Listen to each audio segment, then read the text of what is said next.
మహిళా reservation delimitation బిల్లుపై చర్చ సందర్భంగా పార్లమెంటులో రచ్చ జరిగింది. మహిళా రిజర్వేషన్ కు డీలిమిటేషన్ కు లింక్ ఎందుకని ఇండియా కూటమి నేతలు ప్రశ్నించారు. సీట్ల పెంపు వెనుక రాజకీయ కుట్ర ఉందని ఆరోపించారు. లోక్సభలో మాట్లాడిన ప్రధాని మోడీ మహిళా రిజర్వేషన్లు చరిత్రాత్మకమంటూ భావోద్వేగానికి గురయ్యారు. సీట్ల పెంపుతో ఎవరికి నష్టం లేదని చెప్పారు. మరోవైపు బీజేపీ ఎంపీ తేజస్వి సూర్య చేసిన కామెంట్స్ పై కాంగ్రెస్ బీఆర్ఎస్ నేతలు బగ్గుమంటున్నారు. ఇదే అంశంపై వాటి డిఎన్ఏలో డిస్కస్ చేద్దాం. శరత్ గారు, ఇప్పుడు దశాబ్దాలుగా పెండింగ్ లో ఉన్న మహిళా రిజర్వేషన్ బిల్లుకు డీలిమిటేషన్ బిల్లుకు లింక్ ఎందుకు? కొద్దిగా తొందరపాటు ఉంది. ఎందుకంటే గతంలో 23 లో అంటే 23 లో ఎప్పుడైతే మహిళా రిజర్వేషన్ బిల్లు పెట్టినారో, నారీ పెద్ద సంస్కృత పద భూయిష్టంగా పెట్టినారో, అప్పుడేమన్నారు, సెన్సెస్ జరగకుండా లేకపోతే సరైన గణాంకాలు లేకుండా ఇది సాధ్యం కాదు, తర్వాత చేస్తామని అన్నారు. అప్పుడు ప్రతిపక్షాలని ముక్తఖండంతో లేదు ఇప్పటి నుంచే ఇమీడియట్ గా చెయ్యాలా అనేటువంటి మాట కూడా మాట్లాడినారు. సరిగా రాజకీయం అంటారా, ఏ పొలిటికల్ పార్టీ అయినా పాలిటిక్స్ చేస్తుందమ్మా. ఇవాళ నరేంద్ర మోడీ చేస్తున్న రాజకీయమే, లేకపోతే గతంలో ఇందిరాగాంధీ చేసినా, రాజీవ్ గాంధీ చేసినా, ఇతరులు చేస్తున్నారు. అసలు యాక్చువల్లీ మనం గనక 1984 ఆ ప్రాంతాల్లో గనక పోతే ఈ యాంటీ డిఫెక్షన్ లా కూడా ఎందుకు తీసుకొచ్చినారు అంటే 400 మంది ఎంపీలు ఉన్నారు, రకరకాలుగా విడిపోతున్నారు. రాజీవ్ గాంధీ ప్రభుత్వం కూలిపోతుందేమో అనేటువంటి ఒక భ్రమలో అప్పుడు ఇది తీసుకొని వచ్చినారు అనమాట. ఇది యాంటీ డిఫెక్షన్ లా అని. అంటే మేము అప్పుడు ఢిల్లీలో పనిచేస్తున్న రోజులవి. కమలాపతి అంటే జ్ఞాని జైల్ సింగ్ గారికి రాజీవ్ గాంధీ మీద ఒక కోపం ఉండింది. ఏమని, ఈ పోస్టల్ బిల్లు తీసుకువచ్చినాడు, పోస్టల్ సెన్సార్ తీసుకొచ్చినాడు, తర్వాత రాష్ట్రపతినైనా నన్ను సంప్రదించట్లేదు, నన్ను ఇగ్నోర్ చేస్తున్నాడు, 400 మంది ఎంపీలు ఉన్నారన్నటువంటి గర్వం రాహుల్ గాంధీకి ఉంది, రాజీవ్ గాంధీకి ఉంది. నేను క్షణాల మీద ప్రధానమంత్రిగా ప్రమాణ స్వీకారం చేయించిన నా పట్ల గౌరవం చూపట్లేదు, వాళ్ళ ఎవరు నానమ్మ ఎంతైతే గౌరవం తల్లి ఎంతైతే గౌరవం చూపట్లేదో అంత గౌరవం అయితే చూపట్లేదని చేస్తుంటే ఏమైందంటే, ఒకసారి కమలాపతి త్రిపాఠి పోయి అప్పటి ప్రెసిడెంట్ జ్ఞాని జైల్ సింగ్ ని కలిసినాడు. ఏమని అంటే, టైమ్స్ ఆఫ్ ఇండియాలో ఒక ఎడిటోరియల్ వచ్చింది, ఏమని, Giani Zail Singh is toying with the idea of dissolving the Lok Sabha అని. అయితే అప్పటి party working president Kamalapati Tripathi పోయి జ్ఞాని జైల్ సింగ్ ని కలిసి వచ్చి చెప్పినాడు, అయ్యా నువ్వు గనక 400 మంది సభ్యులు ఉన్నటువంటి ప్రభుత్వాన్ని డిజాల్వ్ చేస్తే చరిత్రలో చరిత్రహీనుడిగా మిగిలిపోతావు, రాజీవ్ గాంధీతో ఉన్నటువంటి భేదాభిప్రాయాలు ఇంకో రకంగా డీల్ చేద్దారు. అట్టనే ఇవాళ మహిళా బిల్లులో రాజకీయం ఉంటది, యాంటీ పార్టీ ఈ డిఫెక్షన్ లాలో ఇది ఉంటది. ఇప్పుడు ఫర్ ఎగ్జాంపుల్ దళిత బంధు తీసుకువచ్చినారు, రాజకీయ కారణాలతో తీసుకురాలేదా? ఆయన ఓడించడానికని, మన ఈటల ఓడించడానికి. సో ఇట్లా రకరకాల రాజకీయాలు ఉండకుండా పొలిటికల్ పార్టీస్ నిర్ణయాలు చేస్తుంది అనేది తప్పు. అయితే రాజకీయాలకు అతీతంగా ఇవాళ మహిళా లోకానికి ఏదైతే రిజర్వేషన్ వస్తుందో దాన్ని హర్షించగలిగిన ఉదార స్వభావం ఉండాలి. వాళ్ళు రైట్ ఆర్ రాంగ్ ఎప్పుడో ఒకసారి ముందు ఒక రకంగా ఆలోచించినారు, తర్వాత ఆలోచనలో పరివర్తన వచ్చింది, ఇప్పుడు చేద్దామని అనుకుంటున్నారు అని అన్నప్పుడు మద్దతు ఇస్తే నష్టం ఏముంది? అయితే దీన్ని ఒక డిఫరెంట్ వేలో ప్రొజెక్షన్ చేసినాడు. ఇవాళ రాహుల్ గాంధీ లోక్సభలో మాట్లాడలేదు, ప్రియాంక గాంధీతో మాట్లాడించినాడు. అది రాజకీయం కాదా? చెప్పండి ఒక మాట, ఏది రాజకీయం కాదండి? తర్వాత గౌరవ్ గొగోయ్తో మాట్లాడించినాడు ఒక బీసీతోని, అది రాజకీయం కాదా? అండ్ ప్రతిది రాజకీయమే. Everything is ridden with politics. Actually our constitution itself is a political document. కాబట్టి రాజకీయాలు ఉండవు, రాజకీయాల అతీతంగా ఏదో సాధు పుంగవులు వచ్చి రాజ్యాన్ని ఏలుతున్నారు అనే భ్రమలలో మనం ఉండదు.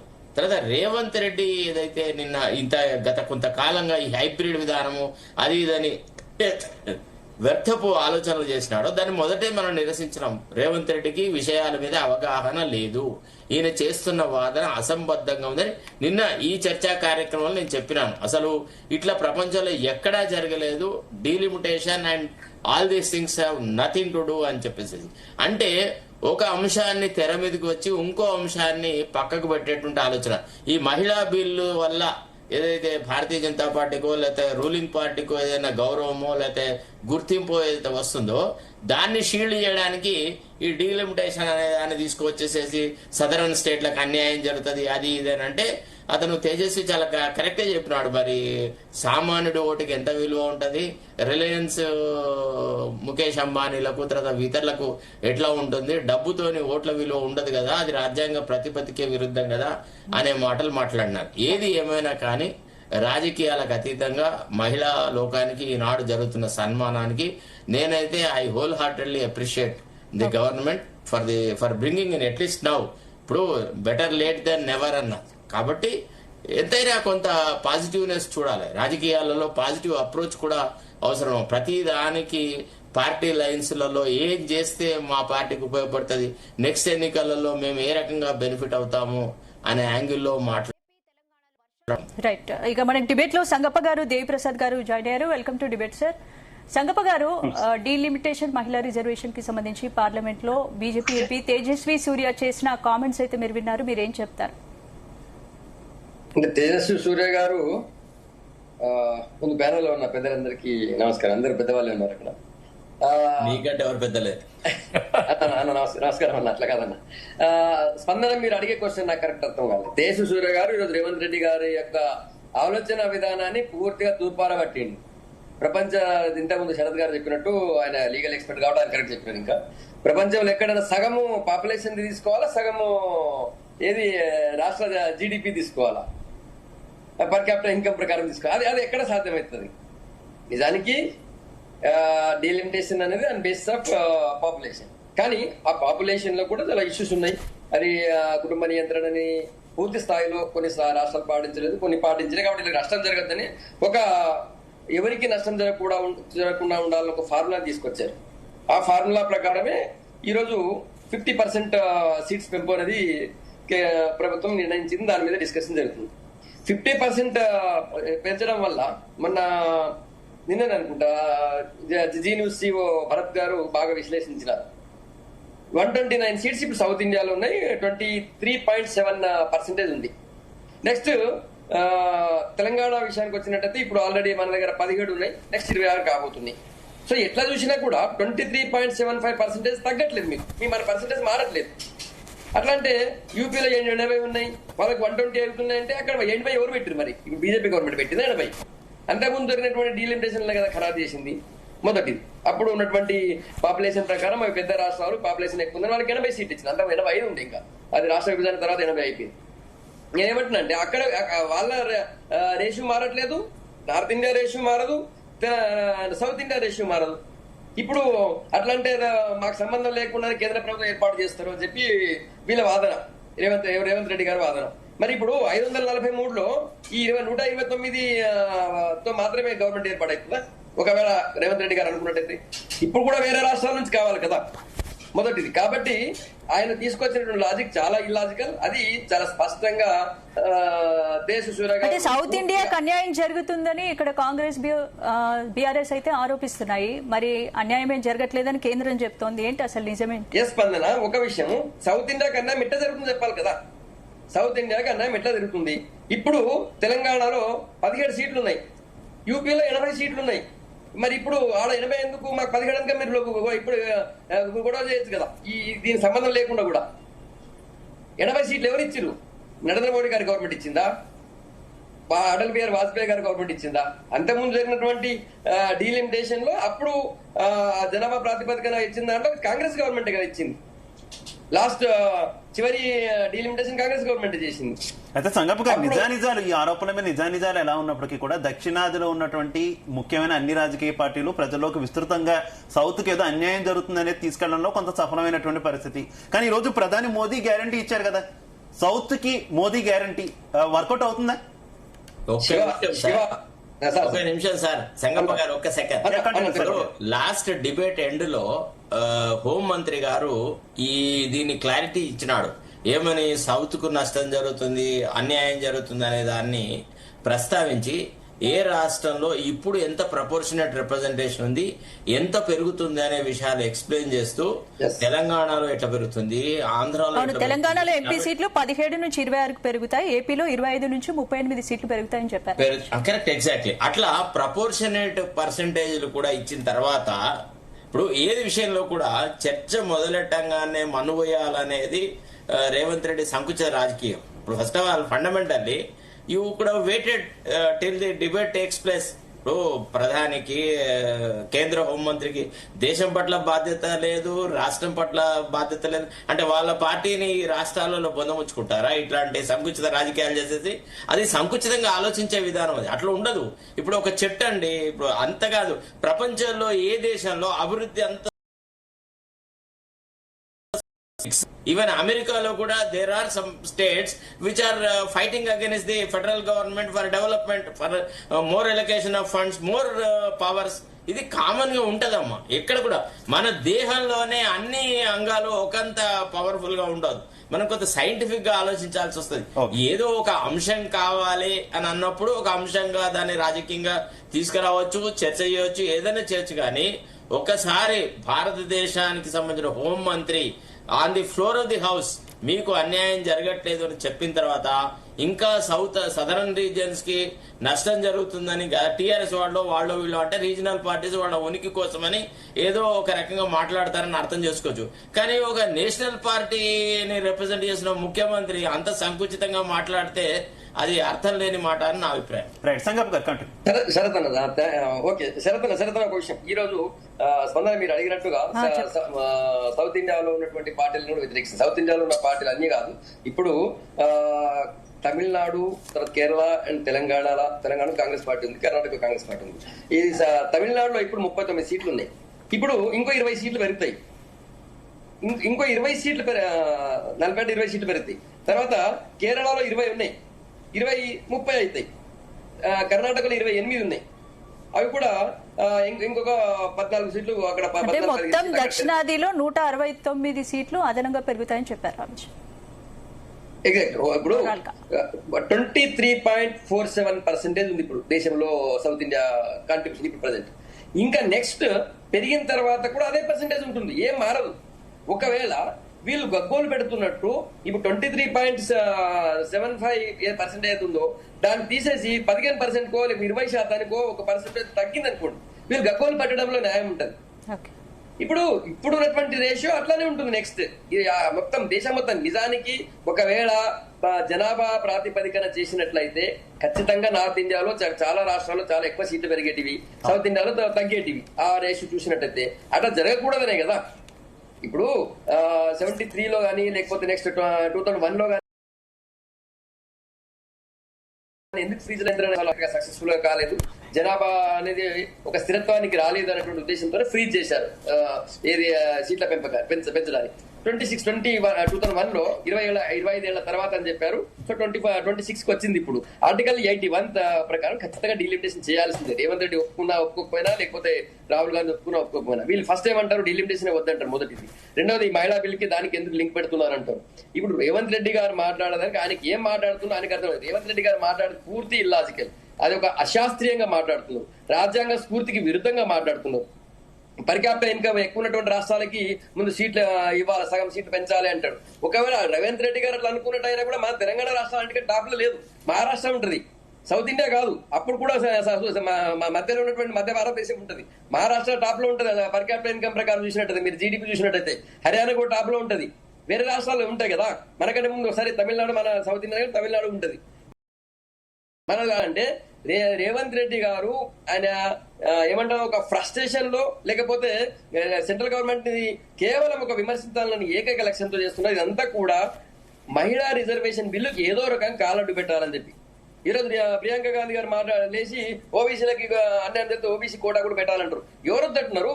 దాని ఓబీసీ లెక్క తేలినప్పుడు ఖచ్చితంగా అది కూడా పెడితే మంచిదే కదా. Bharatiya Janata party OBC quota పెట్టడానికి వ్యతిరేకించలేదు మహిళా కోటాను. కానీ ఇప్పుడైతే ముందు 33% రిజర్వేషన్ అయితే రానియండి కదా. ఇప్పుడు ఎస్సీ ఎస్టీ రిజర్వేషన్ ఉంది కదా, ఆ ఎస్సీ ఎస్టీ రిజర్వేషన్ కోటాలో కూడా ఖచ్చితంగా మహిళా రిజర్వేషన్ వస్తుంది. సేమ్ వాళ్ళ కోటాలో 33% రానియండి. ఓబీసీ కోటా జనాభా లెక్కలు తేలిన తర్వాత ఓబీసీ కోటాలో వాళ్ళకి రిజర్వేషన్ వచ్చేది మళ్ళీ ఒకసారి జరుగుతూ కావచ్చు. అది రానియండి, వద్దని ఎవరు అంటారు. దానికి మేము వ్యతిరేకం, Bharatiya Janata party NDA government వ్యతిరేకంగా లేదు. కానీ ఇప్పుడైతే ఇప్పటికే 25-30 సంవత్సరాల నుంచి మహిళలు చట్టసభలో పోవడానికి తీవ్రంగా ఎన్నో ఎదురు చూస్తున్నారు. ఇప్పుడు ఒక అద్భుతమైనటువంటి తరుణం, దీన్ని వ్యతిరేకించద్దు. ఇంతకుముందు శరత్ గారు చెప్పినట్టు ఆయన న్యూట్రల్ పర్సన్, ఆయన లాయర్ అని అందరినీ ఇష్టం ఏమంటున్నారు, ఆయన ఫుల్ అందరినీ దులిపి పడేస్తుంటాడు. మమ్మల్ని ఏదో దులిపిండు. ఇప్పుడు ఒకటే విషయం చెప్తున్నా నేను, ఇప్పుడు ఇప్పుడు కూడా మహిళలు ఉన్నారంటే చాలా తక్కువ మంది స్వతంత్రంగా ఉండే వాళ్ళు వచ్చేస్తున్నారు. చాలా మంది నాయకులకు సంబంధించినటువంటి కుటుంబ సభ్యులు ఎక్కువ మంది వచ్చే అవకాశం ఉంది. ఇప్పుడు జరుగుతుంది ఇప్పుడు ప్రజెంట్. కానీ నేనేమంటే ఫ్యూచర్ లో ఈ బిల్ వచ్చిన తర్వాత కొంతమంది రాజకీయ నాయకుల కుటుంబీకులు వచ్చినా కూడా స్వతంత్రంగా పార్టీ కోసం పనిచేసే వాళ్ళు, దేశం కోసం పనిచేసే వాళ్ళు వస్తారు. వాళ్ళందరూ కూడా అది ఏ పార్టీ అయినా కావచ్చు. నా భారతీయ జనతా పార్టీ ఒకటే కాదు, భారతీయ జనతా పార్టీతో పాటు కాంగ్రెస్ లో వస్తారు, టీఆర్ఎస్ వస్తారు, అన్ని చోట్ల వస్తారు. పార్టీ కోసం పనిచేసే వాళ్ళందరూ తప్పనిసరిగా వాళ్ళు ఇవ్వాల్సి వస్తుంది. కాబట్టి దీన్ని సమర్థించాలని చెప్పి చెప్తున్నా. ఇంకోటి इधर का बहुत पकड़ था. రైట్. మురళీ మనోహర్ గారు మురళీ గారు మీరు ఏం చెప్తారు? ఎందుకంటే ఈ రోజు పార్లమెంట్ లో జరిగినటువంటి చర్చ పేరుతో జరిగినటువంటి రచ్చ చాలా సుదీర్ఘమైనటువంటి చర్చ నడిచింది. దాంతోపాటు మాటల తోటాలు కూడా పేలాయి. రేపు కూడా చర్చ ఉండబోతుంది, ఓటింగ్ కూడా ఉండబోతుంది. ఏం చెప్తారు? చర్చ ఎంత జరిగినా కూడా దేశ ప్రజలు చర్చ యొక్క మర్మం ఏంటి, ఎవరు ఎందుకు మాట్లాడుతున్నారు, ఏం ఆశించి మాట్లాడుతున్నారు, ఈ విషయాలను ప్రజలకు అర్థం కావు అనుకుంటే మాత్రం అది అమాయకత్వం అవుతుంది, లేకపోతే అజ్ఞానం అవుతుంది. కనుక ఇప్పుడు నిజంగా కూడా ఎగ్జాస్ట్ అయ్యారు ప్రజలందరూ కూడా, ముఖ్యంగా మహిళలు ఈ దేశంలో. ఇంకెంత కాలం అని ఈ వంక ఆ వంక ఈ వంక, ఎన్ని వంకలతో ఇంకెంత కాలం. కనుక 23లోనే ఈ బిల్లు వచ్చేసింది, నారీ శక్తి అధినియమ బిల్లు వచ్చేసింది. అప్పుడే అందరూ అపోజిషన్స్ మాట్లాడిన ఏకైక మాట ఏంటంటే ఇప్పుడే ఎందుకు చేయొద్దు, ఎందుకు పోస్ట్పోన్ చేస్తారు, ఇప్పటికైనా ఆలస్యం చేయకండి మీరు అని చెప్పేసి వాదించిన వాళ్ళు. ఇప్పుడు ఏంటంటే వాయిదా అయ్యండి, కొద్దిగా ఆగితే ఏమవుతుంది, ఇలాంటి కొన్ని మాటలు వినపడుతున్నాయి. నేనేమంటున్నానంటే స్పీడప్ చేస్తే ఏమైతుంది, ఇప్పటికే ఇంతకాలం అయింది కదా, స్వాతంత్రం వచ్చి ఇన్నేళ్ళు అయింది. ఒక విషయం గుర్తుండాలండి, ప్రపంచం అంతా కూడా ఒక మహిళకు ఓటు ఇవ్వడానికి 100 ఏళ్లు పోరాటం చేశారు మహిళలు, ప్రపంచం అంతా కూడా. కానీ ఇదొక్క దేశమే డే 1 రోజే ఎప్పుడైతే డెమోక్రసీని నమ్మామో, ఓటింగ్ ప్యాటర్న్ కి వెళ్ళిపోయామో, డే 1 రోజే రాజ్యాంగంలో సమాన ఓటు హక్కుని ఇచ్చాం. మహిళలు మనతో పాటు ఓటు హక్కులో పాల్గొన్నారు. ఇది ఎంత గొప్ప విషయమో. మహిళ పార్టిసిపేషన్ విషయంలో 40-50 ఏళ్లుగా పోస్ట్పోన్ చేస్తూ రావడము అంతే అన్యాయం. ఆ విషయంలో అంత గొప్పగా వ్యవహరించామని మీకు దయచేసి నేను గుర్తు పెడుతున్నాను. ఈ చర్చకు కొద్ది పక్కకు వచ్చి నేను మాట్లాడుతున్నాను.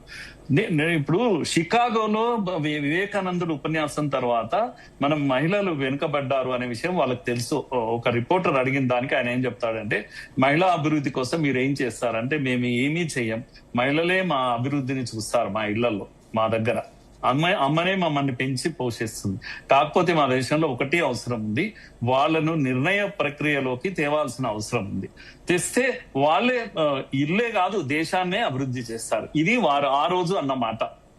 ఏది 1893లో అన్నటువంటి మాట. అది ఈ రోజు కూడా ఈ పార్లమెంట్ లో అది జరగడం లేదు. నిర్ణయ ప్రక్రియలోకి మహిళ వస్తే చాలా మార్పులు వస్తాయి, ఊహించని మార్పులు వస్తాయి. ఈ 21st సెంచరీలో ఉండి కూడా ఇంత రిగ్రెసివ్ గా ఆలోచించడం. గతంలో జరిగిన అన్ని చర్చలు ఉన్నాయి, ఇంకా బాబుడు హెయిర్ ఉమెన్ వస్తారు, లేకపోతే స్లీవ్లెస్, ఎన్ని జరిగాయో, ఎన్ని వంకలో. ఇంకా కనుక ఇప్పుడు కూడా ఇంకా ఇదే చర్చ. ఇంకొకటి ఏంటంటే ఈ ప్రవాహంలో మనం డెమోక్రసీలో కొన్ని లెసన్స్ నేర్చుకున్నాం. పర్వాలేదు, కొన్ని మంచి పనులు కూడా చేశాం. పంచాయతీ రాజులో లేకపోతే వీటిలో మున్సిపల్ బాడీస్ లో ఉమెన్ కు రిజర్వేషన్ ఇచ్చాము, నేర్చుకున్నది ఉమెన్ చాలా విషయాలు. కనుక లీడర్షిప్ చేసే స్థితిలో ఉమెన్ ఉంది, రానివ్వాలి, లోపలికి రానివ్వాలి, అవకాశం ఇవ్వాలి. కనుక నేను ఈ చర్చలో నేనేమంటున్నానంటే ఈ వక్రమైన ఆలోచనలు ఆపేసి నేను ఒక డేటా మాత్రం నేను దయచేసి మీ ముందర పెడుతున్నాను. 1974లో నుంచి 2014 వరకు మనము ఇవేం చేశామనంటే మొత్తం ఫ్రీజ్ చేశాం. 543 అంటే 6th పే కమిషన్ నుంచి 40th పే కమిషన్ వరకు 543ని మనం ఫిక్స్ చేశాం. 1971 సెన్సెస్ నే వాడుకుంటున్నాం. 1971 తర్వాత 81, 91, 2001, 2011. ఇప్పుడు ఇంకా సెన్సెస్ ఎందుకు చేస్తలేరు ఇవన్నీ అంటున్నారు, కానీ సెన్సెస్ చేసినా కూడా వీటిని వాడుకోలేదు. నేను చెప్పేది అది. సెన్సెస్ చేశాము, ప్రకటించాము, జనాభా లెక్కలు అన్ని చెప్పినాం, కానీ ఎక్కడ కూడా వాడుకోలేదు. ఈవెన్ డెవల్యూషన్ ఆఫ్ ఫండ్స్ చేసినప్పుడు కూడా 2000 లెక్కలు చేద్దామని అంటే చేయలేదు. 1971 జనాభా లెక్కల ప్రకారమే డెవల్యూషన్ ఆఫ్ ఫండ్స్ చేశాం. అందుకే ఎంతకాలం కొనసాగిస్తాం ఈ విధంగా? 2011 జనాభా లెక్కలు ఉన్నాయి కదా, ఇప్పుడు కూడా జనాభా లెక్కలు కూడా అనడం లేదు. జనాభా లెక్కలు అంటేనే ఏమవుతుంది అని అంటే ఇగో మనకు సౌత్ కు అన్యాయం జరుగుతుంది అని ఒక పెద్ద ప్రచారం జరిగింది. అసలు ఈ మెంటల్ గా ఈ డివిజనే తప్పు. దేశాన్ని సౌత్, నార్త్, ఈస్ట్, వెస్ట్ ఈ డివిజన్ చేయడం. సౌత్, నార్త్ ఈక్వల్ గా ఉన్నాయండి. సైజ్ ఆఫ్ ది స్టేట్స్ కూడా ఈక్వల్ గా ఉన్నాయి. పోనీ అట్లనన్నా ఏదో పార్టీలు ఈ రోజు ఉంటాయి, ఇంకో పార్టీ వస్తుంది శాశ్వతం. ఏమన్నా బీజేపీ నార్త్ లో ఉంటుంది గ్యారంటీగా అనేది ఒకప్పుడు ఎప్పుడు లేదుగా. ఉత్తరప్రదేశ్ ముఖం ఎప్పుడు చూసింది బీజేపీ? బీహార్ ఫస్ట్ టైం ఒక సీఎం అయ్యాడు అక్కడ. ఒరిస్సాలో ఫస్ట్ టైం అయ్యారు వీళ్ళు. నార్త్ లో మొత్తం ఏదో బీజేపీ నడిపిస్తుంది అని ఎక్కడుంది బీజేపీ? ఇప్పుడిప్పుడు ఏదో వచ్చింది, అదేమో శాశ్వతమా? సౌత్ పోని ఇప్పుడున్న పార్టీలకే శాశ్వతమా? ఇవన్నీ పిచ్చి ఆలోచనలు అసలు. ఈ డివిజనే తప్ప అని నేను అంటున్నాను. రాజకీయ పార్టీలు ఉంటాయి, వెళ్తాయి, నాయకులు వస్తారు, వెళ్తారు. దేశం ముఖ్యం, దేశమే ప్రథమం. రైట్. దేవిప్రసాద్ గారు మీ వైఖరి ఏంటి అనేది, బీఆర్ఎస్ పార్టీ వైఖరి ఏంటి అనేది చాలా స్పష్టంగా చెప్పారు. మహిళా బిల్లును ఆహ్వానిస్తున్నాం అన్నారు. కాకపోతే డీలిమిటేషన్ వల్ల సౌత్ గనక అన్యాయం జరిగితే, ఇప్పుడున్నటువంటి పర్సంటేజ్ లో అన్యాయం జరిగితే ఊరుకోము, కేసీఆర్ ముందుండి కొట్లాడతారంటూ కూడా స్పష్టం చేసినటువంటి పరిస్థితి. ఈ రోజు అయితే చర్చ జరిగింది, అందరు ఎంపీలకి కూడా ఒక క్లారిటీ వచ్చినటువంటి పరిస్థితి. ఇప్పుడు ఏం చెప్తారు? మ్యూట్ లో ఉన్నట్టున్నారు దేవిప్రసాద్ గారు. నమస్తే, ప్యానెల్లో ఉన్నటువంటి మిత్రులకు నమస్కారం. అంటే ప్రధానంగా ఈ చర్చ అంతా కూడా చాలా కాలంగా మహిళలకు రిజర్వేషన్ కావాలని, మహిళలకు రాజ్యాధికారంలో సరైనటువంటి వాటా దక్కాలని అనేక ఏళ్లుగా, దాదాపు 30 ఏళ్లుగా ఈ ప్రయత్నం కొనసాగుతా ఉంది. ఆ ప్రయత్నాల ముగింపుగా చాలా చర్చలు జరిగినాయి. గతంలో బిల్లు పెట్టినప్పుడు అనేక రాష్ట్రాలు వాటికి సంబంధించినటువంటి ఆకాంక్షలు వ్యక్తపరిచినాయి. అందులో బీసీ మహిళలకు సంబంధించినటువంటి అంశాలు కూడా, సామాజిక న్యాయం జరగాలనేటువంటి విషయాలు కూడా చర్చకు వచ్చినాయి. ఎట్టకేలకు చివరికి మహిళలకు 33% ఇవ్వాలనేటువంటి నిర్ణయం తీసుకోవడాన్ని బీఆర్ఎస్ పార్టీగా మేము పూర్తిగా స్వాగతిస్తున్నాం. ఇవ్వాల్సినటువంటి అవసరం ఉందనేటువంటి విషయాన్ని స్పష్టం చేస్తాం. రెండవది అంటే ఇక్కడ ఏమైపోయిందంటే, డిలిమినేషన్ కు సంబంధించినటువంటి విషయాల్లో రాజకీయ పార్టీలకు విభిన్నమైనటువంటి ఆలోచనలు ఉన్నాయి. అవి వక్ర ఆలోచనలని పెద్దలు అన్నా, వక్ర ఆలోచనలకు 1000 ఆలోచనలు సంఘర్షిస్తేనే అవసరమైనటువంటి అవుట్పుట్ ప్రజలకు సంబంధించినటువంటి ఆలోచన పురివిప్తుంది అనేటువంటి విషయాన్ని మనం గుర్తు చేసుకోవాలి.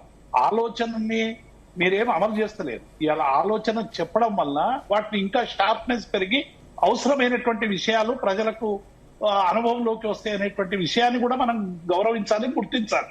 అందులో భాగంగా చూడాలి తప్ప నేనేమంటున్నా, ఇవాళ సౌత్ కి తర్వాత నార్త్, ఎందుకంటే అవి మనం పెట్టినే కావు, కులాలు మనం పెట్టే కావు, అదో కట్టుబాటు. ఇలా రాష్ట్రాలు విభజన ఉన్నాయి, రాష్ట్రాలు అనేటువంటి యథార్థం.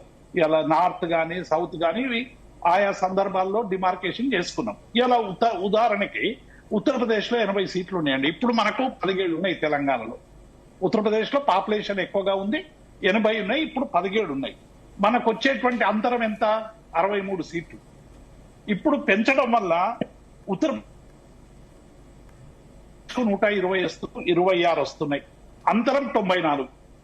మేము ఏమంటున్నామంటే, ఈ అంతరాల వల్ల నిజంగానే పైకి చూస్తే ఏమనిపిస్తుంది, 50% పెంచుతున్నాం, ఇవి ఎవరికి ఏమి నష్టం జరగదు అనేటువంటి మాటలు చెప్తున్నప్పటికీ కూడా ఈ అంతరాలు పెరిగిపోతా ఉన్నాయనేటువంటి విషయాన్ని మనం ఇలా సౌత్ నుంచి వస్తున్నటువంటి, సౌత్ అందామా, భారతదేశంలోని ఇంక్లూసివ్ ఉన్నటువంటి అనేక రాష్ట్రాల గొంతద్దామా, లేకుంటే అభిప్రాయాలు అందామా, దేవిప్రసాద్ గారు అందరూ అభ్యంతరాలు వ్యక్తం చేస్తున్నారు. దేవిప్రసాద్ గారు అందరూ అభ్యంతరాలు వ్యక్తం చేస్తున్నారు, కానీ సొల్యూషన్ మాత్రం ఎవరు చెప్పట్లేదు కదా. ఇప్పుడు కాదు, సౌత్ కి అన్యాయం జరుగుతుందని గతం నుంచి చర్చ జరుగుతుంది. జనాభా లెక్కల ప్రకారం చేయకూడదు అంటున్నారు, కానీ నార్త్ స్టేట్లు మాట్లాడలేదు. కానీ ఒకవేళ కనుక ఉత్తర భారతంలో ఉన్నటువంటి స్టేట్లు నిజంగా మాట్లాడితే అసలు జనాభా లెక్కల ప్రకారమే రాజ్యాంగం ప్రకారం చేయాలి కదా. అలా ఎందుకు చేయరు? ఇప్పటికే 2 సార్లు వాయిదా వేశారు. మేము నష్టపోతాం కదా అని వాళ్ళు కూడా అనట్లేదు కదా. దీనికంటే సొల్యూషన్ ఉండాలి కదా. ఇప్పుడు ఎందుకు చేశారండి అట్లా ప్లీజ్ చేయడానికి? కారణం ఏంది? రాజకీయ కారణాలే. ఇంకో కారణాలు ఉన్నాయా? ఆ రోజు 71లో జరిగిన తర్వాత లెక్కలు జరిగిన ఎందుకు మహిళల్ని సరైనటువంటి రీతిలో వాళ్ళ పార్టిసిపేషన్ ఒప్పుకోనటువంటి ఒక వ్యవస్థ ఇలా మనం అందరం కూడా ఆత్మవిమర్శ చేసుకోవాల్సిందే. ఇప్పటికి కూడా ఏం చేస్తున్నారు, పెంచుతున్నాం సీట్లు, పురుషులకే మాత్రం ఇబ్బంది లేదు, మహిళల సీట్లు మాత్రం ఇస్తున్నాం. ఇప్పుడు మీరు చూడండి, పెంచిన సీట్లు మహిళలకు, ఉన్న సీట్లు పురుషులకు. ఇది కనబడుతుంది కదా కరెక్ట్ గా. అంటే మీ వాటాలో ప్రజాప్రతినిధుల భాగస్వామ్యంలో వాటా ఇవ్వడానికి 543లో పెట్టండి. ఇప్పుడు 543లో పెట్టడానికి ఏమి ఇబ్బంది ఉంది? సింపుల్ గా చేసి 543లో పెట్టి 26 జనగణన ఎట్లాగూ మన రాజ్యాంగం జనాభా ప్రకారం చేయాల్సిందే, ఎట్లాగూ దాని ప్రకారమే జరుగుతుంది. నష్టం ఎట్లాగూ సౌత్ లో జరిగేటువంటి అవకాశం ఉంది, అంతరం పెరుగుతుంది. కానీ ఏమైపోతుంది ఇక్కడ, ఇసాలు తర్వాత కేంద్ర పాలిత ప్రాంతాలు ఇవన్నీ కూడా ఆయా ప్రాంతాల్లో తలెత్తినటువంటి అనేక సమస్యల పట్ల వ్యక్తపరిచినటువంటి నేపథ్యంలో ఒక్కొక్కసారి ఈ రాష్ట్రాలకు సంబంధించినటువంటి మనోప్రాయాలు, మనోగతాలు, వీటికి సంబంధించినటువంటి అంశాలు లెక్కలోకి లేకుండానే విధానాలు నిర్ణయమయ్యేటువంటి అవకాశం ఉంటుంది అనేటువంటి ఆవేదన ఉంది. ఇందులో నుంచి దీన్ని మనం ఎట్లా ముందుకు తీసుకుపోవాలనేటువంటి విషయం మీద ఇలా సీరియస్ గా ఆలోచించాలి. రేవంత్ రెడ్డి గారు చెప్పిన అదేదో హైబ్రిడ్ విధానం, అది జాతీయ విధానం, అయ్యాలి రాహుల్ గాంధీ గారి, ప్రియాంక గాంధీ గారు అదేం చెప్పలేదు. నేను ఏమంటున్నా, కాంగ్రెస్ పార్టీ కూడా ఒక జాతీయ విధానం, ఒక జాతీయ పార్టీగా ఇలా వాళ్ళ ఒక జాతీయ విధానం ప్రకటించి, అట్లాగే బీజేపీకి సంబంధించినటువంటి పార్టీ కూడా ఇలా అందరినీ కన్సిడరేషన్ లో తీసుకొని, అన్ని అభిప్రాయాలు తెలుసుకొని, అన్ని రాజకీయ పార్టీలతో అఖిలపక్ష సమావేశాలు నిర్వహించి అందరి అభిప్రాయాలు తీసుకున్నాక ఇటువంటి లెక్కలు తీసుకుపోవడం అనేటువంటి కరెక్ట్. ఈ రెండు డిలింక్ చేయడం వల్ల ఏమైతుందంటే అనేక విషయాల మీద చర్చోపచర్చలుగా జరుగుతూ ఉన్నాయి. ఇంతకుముందు మా సంగప్ప గారు, మా మిత్రులు సూర్య గురించి వారు మాట్లాడినటువంటి మాటలకు రెండవ కోణం రేవంత్ కోణానికి అప్పగించి మాట్లాడింది. కానీ బీజేపీ సూర్య గారు తెలంగాణ విభజనను పాకిస్తాన్ తో పోల్చడం అనేటువంటిది దుర్మార్గం. ఇది ఎవరమైనా ఖండించాల్సినటువంటి అంశమే. ఎందుకంటే పాకిస్తాన్ విభజన, తెలంగాణ విభజన చాలా డిఫరెన్స్. ఇవాళ మీరు ఎంత దాన్ని కప్పిపుచ్చుకోవాలని బీజేపీ నాయకత్వం ప్రయత్నించినా కూడా ఇవాళ ప్రజల్లో ఒక రకమైనటువంటి భావన తలెత్తేటువంటి అవకాశం ఉంది ఇవాళ.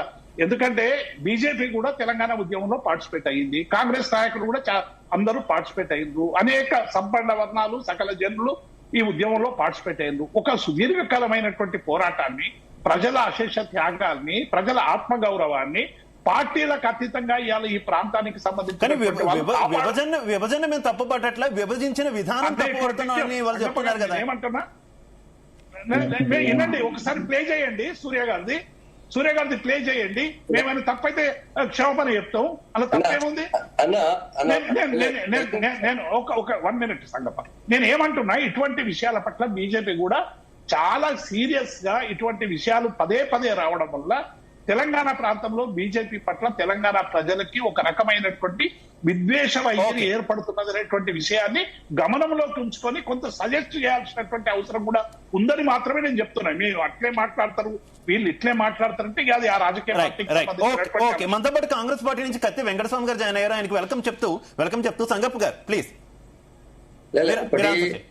దేవి ప్రసాద్ అన్న మాట్లాడిన దాంట్లో ఫస్ట్ సూర్య గారి తర్వాత చెప్తాను. ముందైతే ఇప్పుడు యూపీలో 120 సీట్లు అవుతున్నాయి, తెలంగాణకి ఇప్పుడున్నటువంటి 26 ఇప్పుడు 26 అవుతున్నాయి. సో అందరం 94 వస్తుంది. అయితే ఒకటి అన్న మీరు ఒక విషయం చూడాలా. ఇప్పుడు యూపీ రేషియో 14.7, నెక్స్ట్ 120 అయినా 14.7 ఉంటుంది. అంటే ఎట్లా మారుతుంది అంటే నెంబర్ పేరు కదా. అప్పుడు అన్న ఇప్పుడు 543 ఉంది, 543లో ఎంత అవసరమో 850లో కూడా అంతే పర్సెంటేజ్ అవసరం ఉంటుంది కదా. మీరు ఎందుకు పబ్లిక్ ఇట్లా మా మైండ్ డైవర్ట్ అంటే కాదు, ఇది 94 తప్పని చెప్పండి. 94 సంఖ్య ఎంత ఉంది ఇప్పుడు? 850 కదా అన్న మీరు అన్నట్టు కరెక్ట్ నొప్పుకుంటా. 94 అనేది ఓపెన్ ఉంది అన్న, దాచదే ఉండదు, దాచడానికి కూడా లేదు. నేనేమంటున్నా, ఇప్పుడు మీరు ఒక విషయం చెప్పినాను, దేవప్రసాద్ మీరు మేధావులు. ఇప్పుడు ఒకటే సౌత్ ఇండియాకి ఇప్పుడు 23.7% ఉంది. రేపు సౌత్ ఇండియాకి ఇదే 23.7, 23.8 వస్తుంది. మీకు ఏం తేడా కనిపిస్తుంది? ఇప్పుడు మన ఈ 129 సీట్లు ఏవైతే ఉన్నాయో తెలంగాణ సౌత్ ఇండియాలో, ఇప్పుడు ఆ 129 సీట్లు మీరు 543లో మీ రేషియో ఎంత ఉందో రేపు అంతే ఉంటది. రేపు మారట్లేదు కదా. నేనేమంటా నంబర్ ఎక్కువ కావచ్చు, పర్సెంటేజ్ అంతే ఉంటుంది కదా. ఇప్పుడు సంగప్ప గారు నేను ఏమంటున్నా, ఇన్బ్యాలెన్సెస్ పెరుగుతా ఉన్నాయి. దీన్ని సరిచేయడానికి అవసరమైనటువంటి రాజ్యాంగంలో ఇప్పుడు ఇన్ని రాజ్యాంగ సవరణలు చేసుకున్నాం. అవసరమైతే ఈ రాష్ట్రాలకు సంబంధించినటువంటి ప్రాతినిధ్యం అందరం అంత ఉండొద్దు. అసమానతలు అనేటువంటివి సరే, అది పెద్ద రాష్ట్రం, జనాభా ఎక్కువ ఉంది, దానికి ఎక్కువ ప్రాతినిధ్యం ఉంటుంది, అందులో ఎవరు వద్దన్నారు. కానీ ఈ అసమానతలు 50% పేరు మీద రోజు రోజు పెరిగిపోతున్నాయి అనేటువంటి ఒక ఆవేదన ఉన్నందుకు నేను చెప్తున్నా. గతంలో 63 అంతరాన్ని 94 పోతున్నది. అదే 94 పోయినా కూడా ఒక విషయం చెప్పండి. ఇప్పుడు గవర్నమెంట్ ఫామ్ చేయాలంటే 543 ఉన్నటువంటి సందర్భంలో 272 సీట్లు కావాలి. నంబర్ చెప్తున్నా నేను. నెక్స్ట్ 850 అయినప్పుడు అప్పుడు 426 సీట్లు కావాలా గవర్నమెంట్ ఫామ్ చేయడానికి. ఈ 92 అయినా ఎంత అయినా కూడా నంబర్ అక్కడ కూడా పెరిగిపోతుంది. మీరు గవర్నమెంట్ ఫామ్ చేసేందుకు ఎంత అవసరం, ఆ నంబర్ ఎందుకు పరిగణన తీసుకుంటలేరు. 850 అయితే 426 సీట్లు కావాలి గవర్నమెంట్ ఫామ్ చేయాలంటే. ఇప్పుడు జస్ట్ 272 సీట్సే. నంబర్ పెరిగినప్పుడు అక్కడ కూడా నంబర్, గవర్నమెంట్ ఫార్మేషన్ కూడా నంబర్ పెరుగుతుంది. గవర్నమెంట్ ఫామ్ చేయాలంటే ఏ పార్టీకి ఎంత వస్తుంది కూడా 3 రాష్ట్రాలతో సరిపోతుంది. 3-4 రాష్ట్రాలతో సరిపోతుంది. రైట్ వెంకటస్వామి గారు కంటిన్యూ. ఒకటి శివ సరే, వెంకటస్వామి ఇవ్వడానికంటే ముందు ఒక విషయం, కావాలని ప్రజల మైండ్ లో ఒకటి విషయం నాటడం తప్ప ఈ నంబర్ మారినంత మాత్రం అక్కడ అవసరమైన నంబర్ కూడా మారుతుంది కదా. ఇప్పుడు 272 నుంచి 426 కి పోతుంది. ఈ 94 అంతరం ఇప్పుడు ఉన్నటువంటి అంతరం ఎంత ఉంటుందో నెక్స్ట్ అదే పర్సెంటేజ్ ఉంటది. మీరు ఇంత ఏమంటే గణాంకాలని మీరు ఎక్కువ చేసి చూపించి ప్రజల విషయం నాటంత మాత్రం ఎట్లా సాధ్యమవుతుంది? అది కరెక్ట్ కాదు. ఇది మీరు మాట్లాడితే విషయం కదా, వేరే వాళ్ళు మాట్లాడితే విషయం నాటినట్ట. ఏం సంగప్ప గారు పదాలు ఉపయోగిస్తున్నప్పుడు కూడా జాగ్రత్తగా ఉపయోగించండి.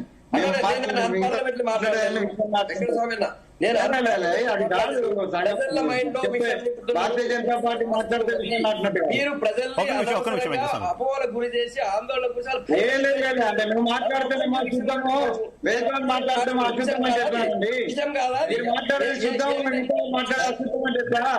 అది కాదు, పద్ధతి కాదు, పద్ధతి కాదు. రైట్, ఓకే వెంకటస్వామి గారు పర్సంటేజ్ అయితే చేంజ్ అవ్వదు కదా. ఎలాగో మొత్తం ఓవరాల్ గా సీట్లు పెరుగుతున్నాయి. అలాగే 50% మొత్తం దేశవ్యాప్తంగా అన్ని రాష్ట్రాల్లో కూడా పెరుగుతున్నాయి. ఇప్పుడు ఎంత పర్సంటేజ్ ఉందో సౌత్ లో అంతే పర్సంటేజ్ ఉంటుంది. ఇంకెలా నష్టం వస్తుంది అనేది క్వశ్చన్. ఏం చెప్తారు? పర్సంటేజ్ గురించి ఇప్పుడు చర్చ కాదు సార్, అది పర్సంటేజ్ చర్చ కాదు. ముందు నుంచి కూడా సీజ్ చేయడానికి కారణం కూడా ఆ రోజు దక్షిణాది రాష్ట్రాలకు సంబంధించినటువంటి ఆర్థిక అంశాలు కావచ్చు, సామాజిక అంశాలు కావచ్చు, ఇంకా ఇతరత్ర అంశాలను దృష్టిలో పెట్టుకొని సీజ్ జరిగింది. ఇందాక చెప్పినట్టుగా ఇప్పుడు కూడా దక్షిణాది రాష్ట్రం అంటే ఈ పెద్ద మార్పు చేస్తున్నటువంటి 2 సందర్భాలు. ఇది దేశవ్యాప్తంగా ఒక పెద్ద మార్పు. ఇది 50 సంవత్సరాల నుంచి దాదాపుగా ఎన్హాన్స్మెంట్ లేకుండా ఫ్రీజ్ చేసి ఉన్నటువంటి దాన్ని 25 ఇట్లా పొడిగించుకొచ్చిన దాన్ని ఇప్పుడు మనము దాన్ని ఒక మార్పు చేయాలనుకుంటున్నాం. మార్పు చేయాలనుకున్నప్పుడు అంతకు ముందు సీజ్ చేయడానికి కారణమైనటువంటి విషయాలను పరిగణలోకి తీసుకోవాలా వద్దా? ఆ పరిగణలోకి తీసుకున్నప్పుడు దక్షిణాది రాష్ట్రాలు లేదా పంజాబ్ లాంటి, లేకపోతే హర్యానా లాంటి నార్త్ ఈస్టర్న్ స్టేట్స్, వీటన్నిటికీ సంబంధించి ఫెడరల్ సిస్టమ్ లో న్యాయం చేకూర్చే దిశగా ఈ ప్రభుత్వం ఏమన్నా ఆలోచిస్తుందా లేదా? అట్లా ఆలోచన చేసిన రోజు కుళ్ళు గుత్త ఇంత పెంచుతాము 50% అనేది కాకుండా రాష్ట్రాల వారిగా వారి యొక్క సమన్యాయం కోసం, సమన్యాయం అని నిర్ణయించే పదం కాదు. ఈ రాజ్యాంగంలో బాబాసాహెబ్ అంబేద్కర్ నేతృత్వంలో ఉన్నటువంటి రాజ్యాంగ నిపుణులందరూ కలిసి పెట్టినటువంటి పదం ఈక్వల్ జస్టిస్ అనేది. సో ఈక్వల్ జస్టిస్ అనేటువంటి దాన్ని నేను ఇన్సిస్ట్ చేస్తున్నా.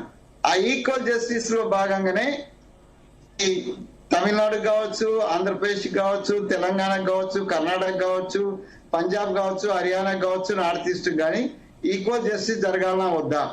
కేవలము జనాభా ప్రాతిపదికనే అయితే జనాభాను కంట్రోల్ చేయడానికి ఈ దేశంలో ఉన్నటువంటి ప్రభుత్వాలే గతంలో రకరకాలైనటువంటి చర్యలు తీసుకున్నాయి. ఆ చర్యలను చూచా తప్పక పాటించినటువంటి రాష్ట్రాలు ఈ జనాభా ప్రాతిపదిక పేరుతోటి నష్టపోవాల్సిందేనా? ఆ నష్టాన్ని పూరించాల్సినటువంటి బాధ్యత ఈ సందర్భంగా ఉంటదా ఉండదా? సో ఇవన్నీ కూడా చర్చించాలంటే తప్పనిసరిగా ఏకపక్షంగా మీరు మెజారిటీ ఉన్నది కాబట్టి మేము పార్లమెంట్ లో బిల్ పాస్ చేసేసి మేము చేసేస్తాం అనేటువంటిది సరైంది కాదు అని అంటున్నాను నేను. ఈ ఆలోచనలన్నింటినీ కూడా ఇప్పుడు అది విక్రమా లేకపోతే సక్రమా అనేటువంటిది ముందు ఆలోచనలు తీసుకోవాలి కదా. ఇది ప్రజాస్వామ్యం కదా, రాజ్యాంగం ఇస్తున్నటువంటి హక్కు కదా. సో ఈ ప్రజాస్వామ్యంలో ఉన్నటువంటి హక్కును, రాజ్యాంగం ఇచ్చినటువంటి హక్కును మొత్తం ప్రజలకు సంబంధించి కావచ్చు, నిపుణులకు సంబంధించి కావచ్చు, ఇక్కడ కూర్చున్న వాళ్ళందరూ ఎక్స్పర్ట్సే ఉన్నారు, రాజకీయాల్లో ఉన్నారు, లేకపోతే వివిధ రంగాల్లో ఉన్నారు. అట్లాగే రాజ్యాంగ నిపుణులు ఉన్నారు.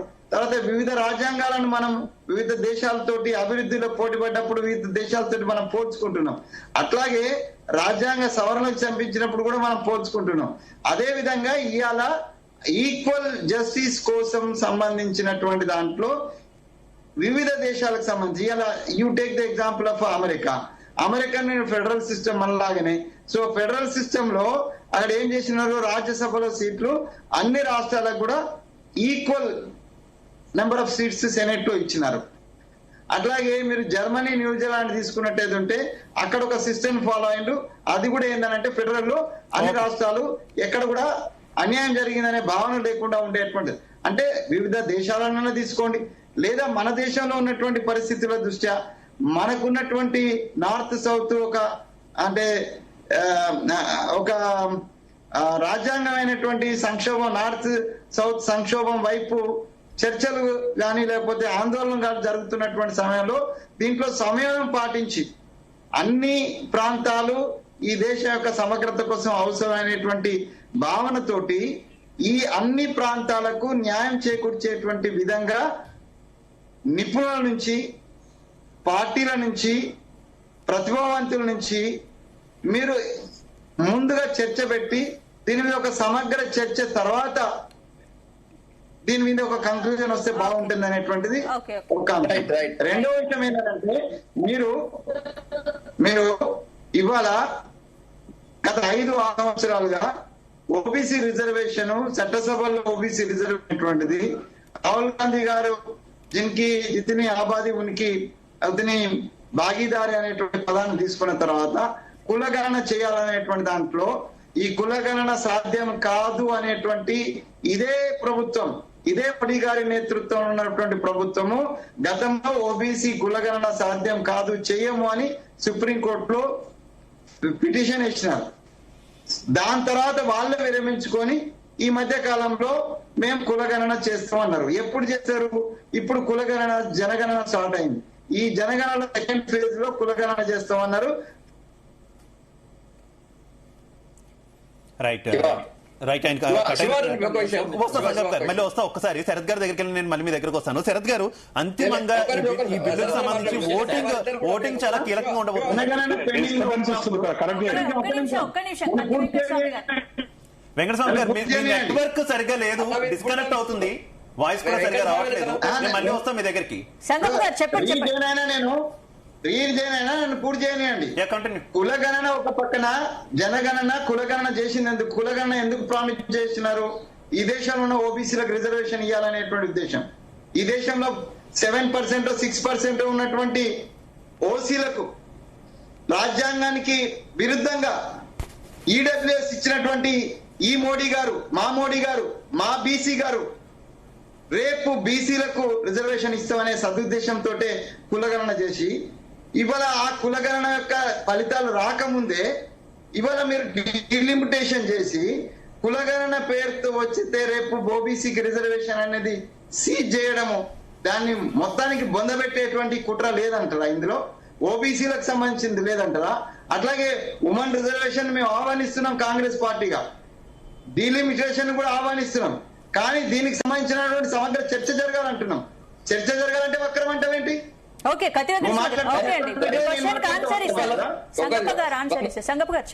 స్పందన ఒకటి, కాంగ్రెస్ పార్టీ ఒపీనియన్ ఎంత స్పష్టంగా మహిళా రిజర్వేషన్ బిల్ కి డీలిమిటేషన్ కి ఎంత వ్యతిరేకంగా ఉన్నారని కత్తి వెంకట స్వామి మాటలో చాలా స్పష్టంగా అర్థమైంది.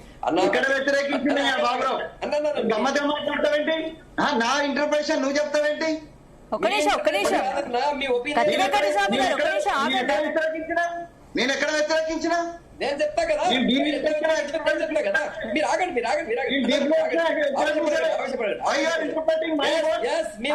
కత్తి వెంకట స్వామి గారు ఒక్క నిమిషం అండి, మళ్ళీ మాట్లాడతాను మీరు.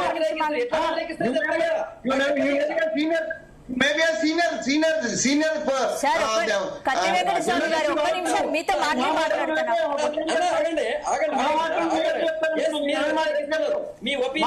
నేను అన్నది మాటలు ఎట్లా చెప్తున్నావు అంటున్నాను. నేను అన్నది మాటలు ఎట్లా చెప్తావు అంటున్నా. అన్నది మాటలు కాదు, మీ మాటలు అర్థం అదే అని చెప్తున్నా నేను. నీకు అర్థం కాకపోతే నీకు అర్థం కాకపోతే నువ్వు తప్పర్థం చేసుకుంటావు. మీ మాటలు నువ్వు తప్పర్థం చేసుకుంటే నీ బుర్రకాలు సార్ ఒక్క నిమిషం కత్తి వెంకట స్వామి గారు ఒక్క నిమిషం ఆగండి సార్, ఒక్క నిమిషం ప్లీజ్. తప్పర్థం చేసుకొని నన్ను తప్పంటావు ఏంటి? సరే నేను అటెండ్ అన్నమాట.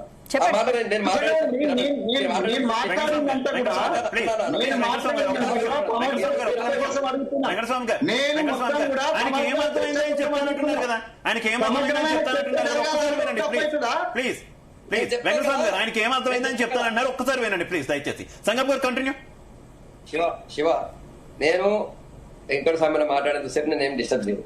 ఎస్ నా మాటలు అనేవి తప్పు అనిపిస్తున్నాయి కదా, నా తర్వాత చెప్పానండి. నేను తప్పు అర్థం చేసుకున్నాను చెప్పానండి. నేనేమన్నా కాంగ్రెస్ పార్టీ ఒపీనియన్ ఏదో చాలా స్పష్టంగా చెప్పింది. ఎస్ ఆ ఒపీనియన్ ఇప్పుడు జరుగుతున్నటువంటి రెండు అంశాలకు సంబంధించి డీలిమిటేషన్ అండ్ మహిళా బిల్లుకు వ్యతిరేకంగా ఉందని బరోబర్ నేను చెప్తున్నా. అది ఎందుకు వ్యతిరేకంగా నేను చెప్పాల్సింది భారతీయ జనతా పార్టీ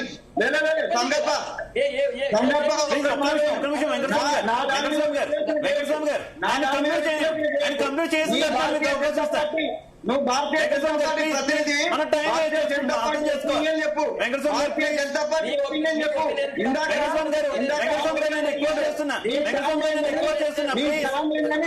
మీ స్టాండ్ ఏందని దేవనని అడిగిండు. మీ స్టాండ్ ఏందని దేవన్ అడిగిండు. మా స్టాండ్ ఏందని నన్ను అడిగిండు. యాంకర్ గారు భారతీయ జనతా పార్టీ స్టాండ్ ఒకటే కాదన్నా కాంగ్రెస్ చేస్తున్న భారతీయ జనతా పార్టీ స్టాండ్ వివరించగా నా దాన్ని విశ్లేషణ చేయడానికి నువ్వెవరు? నా మాటను విశ్లేషణ చేయడానికి నువ్వెవరు అంటున్నాను. నా ఒపీనియన్ కాంట్రాడిక్ట్ చేయడానికి నువ్వెవరు? ప్లీజ్ ఇద్దరికి నేను రిక్వెస్ట్ చేస్తున్నా ప్లీజ్. నేను శివ నేను వెంకట స్వామి గారు మాట్లాడిన సేపు నేను ఎక్కడ వన్ వర్డ్ కూడా ప్లీజ్ వెంకట స్వామి గారు దయచేసి మనం టైం కిల్ చేసుకుంటాం. టైం తక్కువ ఉంది, అర్థం చేసుకోవాలా. ప్లీజ్ సరే ఆ పాయింట్ నుంచి ఇంకో పాయింట్ అక్కడ ఇదైతుంది. ఇప్పుడు వెంకట స్వామి అన్న ఆయన చాలా పెద్ద మేధావి, చదువుకున్న ఆయన కూడా వేరే దేశాల యొక్క రాజ్యాంగాల్ని వేరే దేశాల యొక్క పద్ధతులను తీసుకొచ్చి ఇక్కడ ఇప్పుడు అమలు చేయండి అంటున్నాడు. అంటే రాజ్యాంగం మొత్తం మార్చేయమంటున్నారా మీరు? మరి భారతదేశ మీరు ఆగండి, లాస్ట్ మీరు చెప్పండి. భారత రాజ్యాంగాన్ని వెంకటస్వామి గారు మీరు ఒక నిమిషం ఆగండి, చెప్పింది చెప్పండి.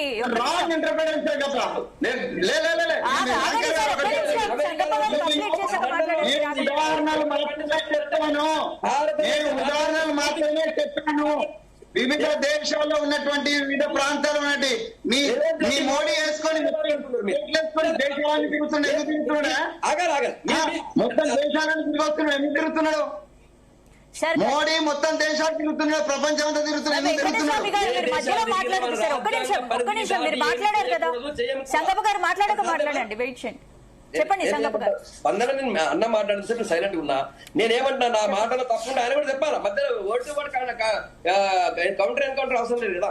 మీరు ఖండించండి నేను మాట్లాడిన తర్వాత. ఒక విషయం అరే మీరు ఒక్కసారి ఆగల, మీరు అన్నిటికీ నేను చేసిన తప్పని మీరు మాట్లాడు.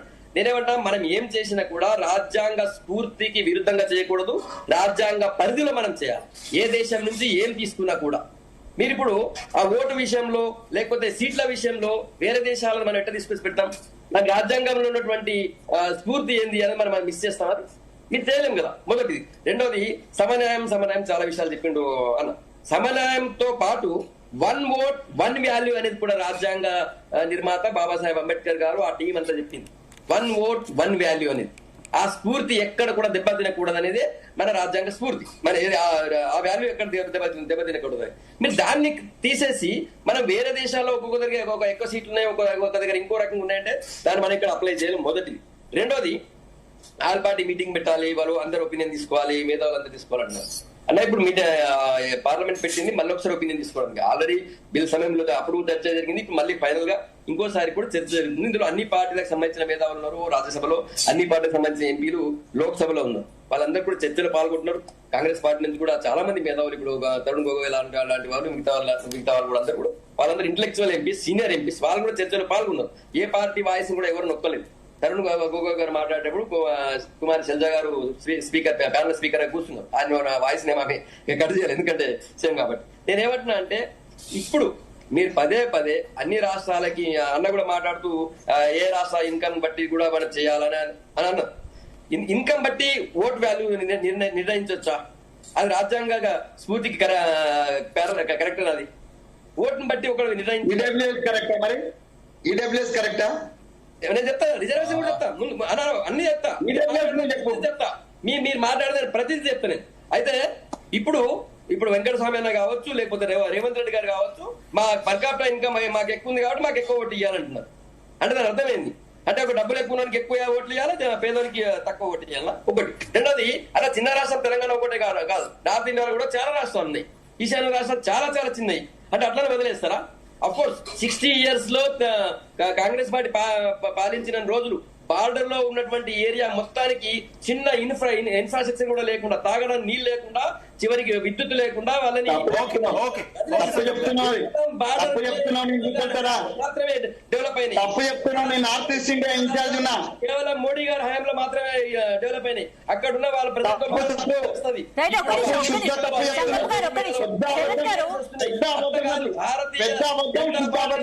Government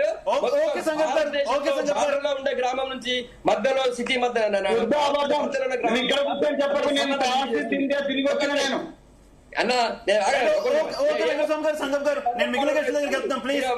border పోయొచ్చా, Rajasthan border పోయొచ్చా? Shiva నేను ఏమంటా అంటే ఒకటి వేరే దేశాల యొక్క రాజ్యాంగాన్ని తీసుకొచ్చి మన రాజ్యాంగం ఇప్పుడు మార్చలేం. వీళ్ళు ప్రతిరోజు రాజ్యాంగాన్ని పట్టుకుని రాహుల్ గాంధీ గారు తిరుగుతున్నారు. వీళ్ళు మాకు ఆలోచన కూడా లేదు, వీళ్ళకి ఉంది ఆలోచన. ఇప్పుడు అర్థమైంది. అన్న కూడా ఏఐసిసి తో రెగ్యులర్ గా మీటింగ్ లో పాల్గొంటారు కాబట్టి వాళ్ళ ఆలోచనలు ఆయన చెప్తున్నాడు. మీరు ఖండించిన తర్వాత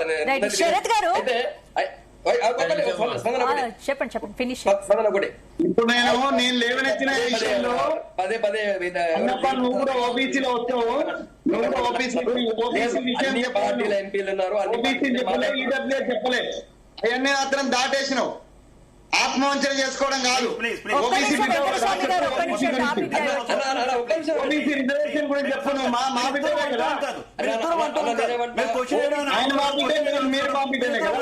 ఇంకా గెస్టులు ఉన్నారు, నేను అవకాశం ఇవ్వాలి, మమ్మల్ని కూడా మీరు అర్థం చేసుకోవాలి ప్లీజ్. కులగణన పెరుగుతాయి, కులగణన జరగాలి కదా. కులగణన కంటే ముందే అడిగిన దానికి జస్ట్ 2 years బ్యాక్ అడిగిన డిస్కషన్ వచ్చింది. ఇది కులగణన జరుగుతుంది, కులగణనలో ఖచ్చితంగా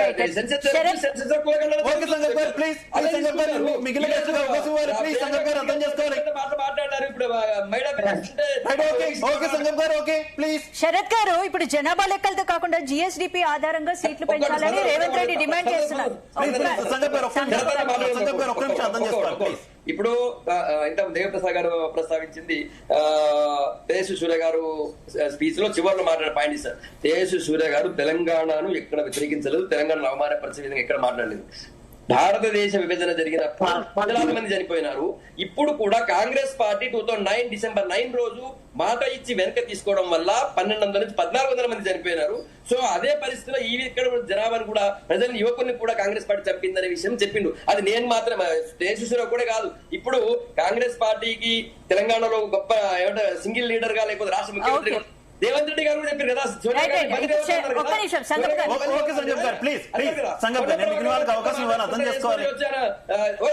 చెప్పని పొన్నం ప్రభాకర్ గారు పెద్ద ఏదో తీసుకొచ్చి ఈరోజు తేజస్వి సూర్య గారు లేదంటున్నారు. మరి మీరు పని చేస్తున్నటువంటి మీ క్యాబినెట్ కి హెడ్ అయినటువంటి రేవంత్ రెడ్డి గారు ఏమన్నారు? సోనియా గాంధీని బలిదేవత అన్నారు. ఎందుకన్నారు బలిదేవత?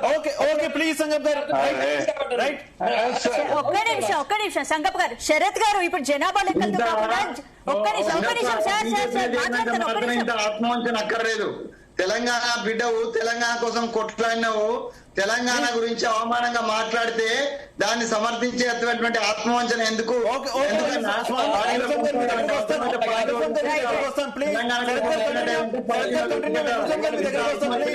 రేవంత్ రెడ్డి గారు ఒక్క నిమిషం మినిమం గెస్ట్లకు అవకాశం ఇవ్వాలి. ఒక్క నిమిషం కొట్లాడినవి అట్లా ఆత్మహత్యలు చేసుకుంటే ఎట్లా నా బీజేపీ కోసం అన్న భారతీయ జనతా పార్టీ వల్లనే సపోర్ట్ చేయడం వల్ల తెలంగాణ వచ్చిందన్న. సంగప్ప గారు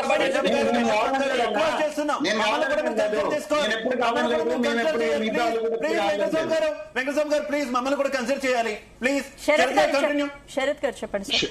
శరత్ గారు, నా క్వశ్చన్ ఏంటంటే జనాభా లెక్కలతో కాకుండా జిఎస్టిపి ఆధారంగా సీట్లు పెంచాలని రేవంత్ అడుగుతున్నారు కదా, సీఎం రేవంత్ డిమాండ్ చేస్తున్నారు, అలా చేయడం సాధ్యమేనా? అది సాధ్యం కాదు. ఉట్టిగా ఒక డిమాండ్ ఒక స్లోగన్ లాగా చెప్పినాడు తప్ప దానికి ప్రాక్టికల్ ఫార్ములా చూపెట్టాలి కదా. అసలు యాక్చువల్లీ ఈ డీలిమిటేషన్ అనేది జనాభా ప్రాతిపదిక జరగాలని రాజ్యాంగమే ప్రతిపాదిస్తుంది. ఫస్ట్ ఆఫ్ ఆల్ ఫండమెంటల్ ఏంటంటే ఇక్కడ అజ్ఞానం అనేది బాగా రూలింగ్ రూల్స్ అనమాట. భారత రాజ్యాంగం ఆర్టికల్ 1 ఏం చెప్తుందమ్మా? It is a union of states, ours is not a federation. మీరు అమెరికాతో ఇండియాను పోల్చడం, కెనడాతో అమెరికాను పోల్చడం, ఆస్ట్రేలియాతో పోల్చడం, ఇదంతా రాంగ్. ఇది తర్వాత రెండోది ఏంటంటే స్వతంత్రం వచ్చినప్పటి నుంచి వినండి దయచేసి, స్వతంత్రం వచ్చినప్పటి నుంచి దక్షిణాది ప్రాంతాలకు నార్త్ ఇండియాకు గొడవలు ఉన్నాయి. ఈఎంఎస్ నంబూద్రిపాద ప్రభుత్వం ఉన్నప్పుడే పండిట్ జవహర్లాల్ నెహ్రూతో కొట్లాడినాడు, సిఎన్ అన్నాదురై కొట్లాడు. సౌత్ లో ఒక రకమైన కాన్సెప్ట్ ఏముందంటే లాంగ్వేజ్ బ్యారియర్ అవ్వడం వల్ల, తర్వాత దేశ రాజధానికి దూరంగా ఉండడం వల్ల ఈ నేషనల్ పార్టీస్ ఏం చేసినాయి, దేశ రాజధాని నుంచి పరిపాలించడం మొదలెట్టిన తర్వాత ఈ లోకల్ గా ఉన్నటువంటి రీజనల్ పార్టీ లీడర్స్ ప్రతిసారి ఢిల్లీకి పోవడము అనేటువంటి ఒక వ్యవహారం జరగడం వల్ల ఫస్ట్ టైం మనకి ఎన్టీ రామారావు టైంలో ఈ వ్యవహారాలన్నీ బయటకు వచ్చినాయి. తర్వాత ఈ రీజనల్ పార్టీస్ అన్ని కూడా ఒక నేషనల్ పర్స్పెక్టివ్ లేకుండా చాలా చ్యూనిస్టిక్ గా, చాలా చిన్నగా, కుంచితంగా, సంకుచితంగా మాట్లాడుతూ దేశాన్ని నుంచి సదరన్ ఇండియా అనేది ఏదో వేరే విదేశాల్లో ఉన్నట్టుగా మాట్లాడడం అనేది ఈ రీజనల్ పార్టీసులలో పెరిగినటువంటి రాజకీయ నాయకుల సంకుచిత స్వభావం తప్ప ఇది కాదు. అయితే ఒకటి, సదరన్ స్టేట్స్ కి డెవలప్మెంట్ లో అన్యాయం జరిగినా, నిధుల విడుదలలో అన్యాయం జరిగినా దానికి ప్లానింగ్ కమిషన్ అని ఒకటి ఉంటది, తర్వాత ఇతరత్ర ఉంటాయి. వనరుల పంపిణీ అనేది ఒకటి చూడాలి తప్ప డెవలప్మెంట్ ను దీంతో పోల్చాలి. ఇప్పుడు మరి పోనీ ఈ రీజనల్ పార్టీస్ వచ్చినాక ఏం చేసినారమ్మా? అభివృద్ధి కన్నా ఎక్కువ కుటుంబ పాలన తీసుకొచ్చినారు. మీరు అక్కడి నుంచి ఇక్కడ దాకా చూడండి, సౌత్ లో అన్ని family parties, there are no parties which speak about the nationality or national approach. అందుకే ఇందిరాగాంధీ గాని, రాజీవ్ గాంధీ గాని వీళ్ళంతా అపోజ్ చేస్తున్నారు, ఇది ఇట్లా కాదు, ఇట్లా జరగడానికి వీల్లేదని. తర్వాత సర్కారీ కమిషన్ వచ్చినాము, ఇంకా ఆ రకంగా మాట్లాడదాం గాని ప్రతిసారి నార్త్ నుంచి వచ్చిన ప్రధానమంత్రులు అందరూ సౌత్ కు వ్యతిరేకంగా శత్రువులు అనేటువంటి ఈ యాంగిల్లో జరిగేటువంటి ఈ ప్రచారం కరెక్ట్ కాదు. రెండవది, మనం ఒక ఆలోచన చేయాలా, ఇవాళ కాంగ్రెస్ పార్టీ సువిశాల భారతదేశాన్ని ఏలిన పార్టీ కదా, ఎందుకు అంత సంకుచితంగా ఇప్పుడు రేవంత్ రెడ్డి గారి మాటల్ని ఈ రోజు ప్రియాంక గాంధీ మద్దతు ఇచ్చినారా, గౌరవ్ గొగోయ్ మాట్లాడినా, వాళ్ళు ఎట్లా నేషనల్ పర్స్పెక్టివ్ లో మాట్లాడినారు? ఇవాళ ఎందుకు రేవంత్ రెడ్డి మాటల్ని రవ్వంతా కూడా సమర్థించలేదు వాళ్ళు? ఇంకా అంతకాకుండా ప్రియాంక గాంధీ గారి ఉపన్యాసం కనుక మీరు సునిశ్చితంగా పరిశీలిస్తే రేవంత్ రెడ్డి వాదనతో ఏకీభవించకుండా మాట్లాడారు. సార్ ఒక్క నిమిషం ఆగండి సార్, ఈ తొందరపడద్దు ప్లీజ్. వాళ్ళు చెప్పనియండి దయచేసి, మీరు తర్వాత you can repeat sir. Wait for a minute, you can repeat. మీరు తర్వాత నేను చెప్పింది తప్పని చెప్పండి, నాకు తెలియలేదనండి, నాకు అభ్యంతరం లేదు, కానీ వెయిట్ చేయండి. నేను అనేది ఏంటంటే డిబేట్ యొక్క దీన్ని దెబ్బతీయాలి. రెండోది ఏంటంటే ఇప్పుడు పర్సంటేజ్ వైజ్ గా home minister has explain what is going to be the effect after delimitation, ఎట్లా సీట్లు పెరుగుతాయి, పర్సంటేజ్ లో ఏ మాత్రము తగ్గదు అనేటువంటి మాట మాట్లాడండి. First point. రెండోది, అందుకే కదా బాబాసాహెబ్ అంబేద్కర్ ఏమన్నారు, హైదరాబాద్ ను సెకండ్ క్యాపిటల్ గా చేయాలన్నారు. పరిపాలన సౌలభ్యం కోసము దక్షిణాది కూడా కేంద్ర ప్రభుత్వం అనే నమ్మకానికే కదా రాష్ట్రపతి భవన్ ను మనం ఇక్కడ హైదరాబాద్ లో ఏర్పరచుకున్నాం. ఇట్లా చాలా జరిగింది. ఇందిరాగాంధీ ఎందుకు మెదక్ నుంచి కంటెస్ట్ చేసింది, చిక్కమగళూరు నుంచి కంటెస్ట్ చేసింది? ఈ భావనలు తగ్గాలి, దేశమంతా ఒకటి అనే ఆలోచన రావాలా అని ఒక నేషనల్ పర్స్పెక్టివ్ తో వ్యవహారాలు చేసినారు. అయితే మనకు ప్రాబ్లం ఎక్కడొస్తుందంటే రేవంత్ రెడ్డిలో, ఆయన తెలుగుదేశం పార్టీ నుంచి వచ్చినాడు, ఆయన మొత్తం ఐడియాలజీ అంతా కేంద్రం మీద మన్ను పోయడము అనే యాంగిల్లో ఉన్నాడు కానీ he's forgetting the fact that he represents a national party in the country. ఆయన కాంగ్రెస్ ముఖ్యమంత్రి లాగా మాట్లాడడం తగ్గించేసేసి తెలుగుదేశం ముఖ్యమంత్రి లాగా మాట్లాడుతున్నాడు. అట్లా తప్పది. ఆ రకంగా మరీ అంత రభస చేయడానికి వీలేదు. పోనీ ఆయన నేషనల్ లీడర్షిప్ ని యాక్సెప్ట్ చేయించినాడా, ఒప్పించినాడా? ఇవాళ మహిళా బిల్లు మీద కానీ లేకపోతే డీలిమిటేషన్ మీద కానీ మాట్లాడిన వాళ్ళు ఎవరైనా ఈ రేవంత్ రెడ్డి ఆలోచనలతో ఏకీభావం వ్యక్తం చేసినారా? అట్లా కాకుండా వాళ్ళు డిఫరెంట్ గా చెప్పినారు. అట్లా కాదు, ఈ రకంగా మీరు తొందరపడ్డారు అనే మాట మాట్లాడినారు తప్ప సౌత్ కి ఏదో నష్టం జరుగుతుంది, కావాలనే సౌత్ ను ఇట్లా తొక్కేస్తున్నారు అనే మాట వాళ్ళు మాట్లాడలేదు. ఇది రేవంత్ రెడ్డి సృష్టించిన ఒక అభూత కల్పన. రెండోది ఏంటంటే పరిపాలన సరిగా లేదు కాబట్టి ప్రజల అటెన్షన్ ను వేరే వైపు డైవర్ట్ చేయడానికి తీసుకువచ్చినటువంటి శుష్కమైనటువంటి ఆలోచన అనేది నా భావన. వెంకటస్వామి గారు నన్ను వ్యతిరేకించవచ్చు, నాకు అభ్యంతరం లేదు. ఓకే ఓకే దేవి ప్రసాద్ గారు కంక్లూడ్. వెంకటస్వామి గారు నేను మీకు అవకాశం ఇస్తాను, లాస్ట్ అవకాశం ఇస్తాను. శరత్ గారు ప్రాంతీయ పార్టీలకు నేషనల్ పర్స్పెక్టివ్ లేదు అనేటువంటి ఒక సొమోటో రిమార్క్ చేసేసారు.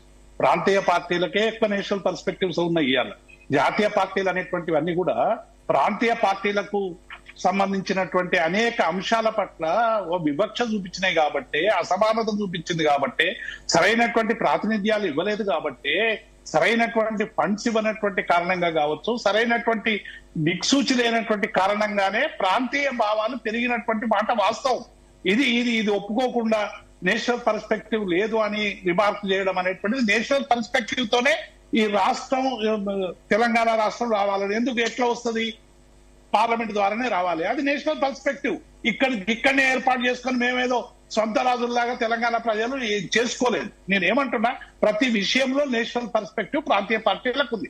కానీ ప్రాంతీయ ఆకాంక్షలు వచ్చినప్పుడు డెఫినెట్ గా జాతీయ పార్టీలకు సంబంధించినటువంటి విషయాల మీద అనేక సందర్భాల్లో విభేదిస్తున్నాం. ఇవాళ డివాల్యుయేషన్ ఉంది, డివాల్యుయేషన్ సరైనటువంటి రీతిలో పంపు కావడం లేదనేటువంటి విషయంలో ప్రాంతీయ పార్టీలు మాట్లాడకుండా ఉంటాయా శరత్ గారు? నేను ఏమంటున్నా,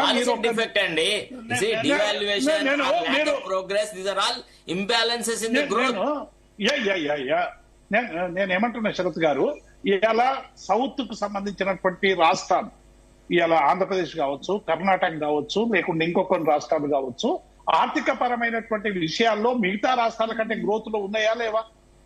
లేకుంటే మీరు రిజర్వ్ బ్యాంకు సంబంధించినటువంటి సూచనలు కానీ, ప్లానింగ్ కమిషన్ సూచనలు కానీ మీరు ఇవాళ పాటిస్తున్నటువంటి ఎక్కువ రాష్ట్రాలు ఏమి ఉన్నాయి? ఓన్ రెవెన్యూ రిసిప్ట్స్ లో సరైనటువంటి రీతిలో పన్నులు వసూలు చేసేటువంటి రాష్ట్రాల్లో ఏ రాష్ట్రాలు ఉన్నాయి అగ్రభాగాన?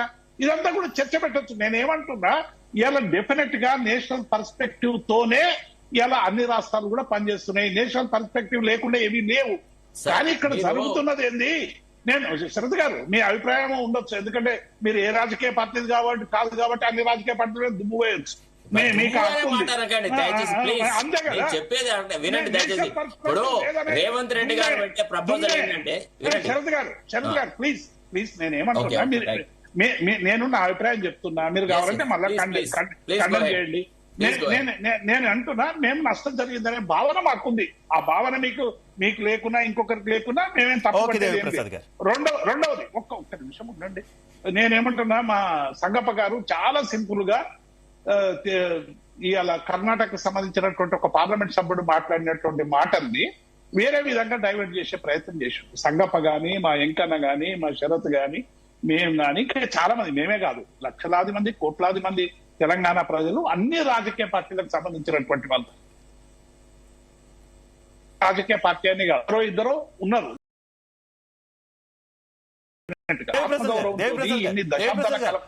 దేవిప్రసాద్ గారు ఈ పాయింట్ వచ్చింది కాబట్టి ఒకసారి అసలు ఏం మాట్లాడారు అనేది ఒకసారి మనం బయట వేద్దాం. బయట తర్వాత మళ్ళీ మిమ్మల్ని కంటిన్యూ చేస్తా.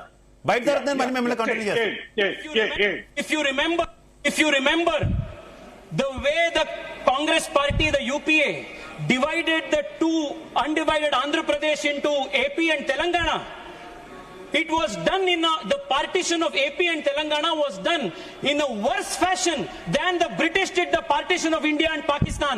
This is the kind of legacy they have, Adhyaksha.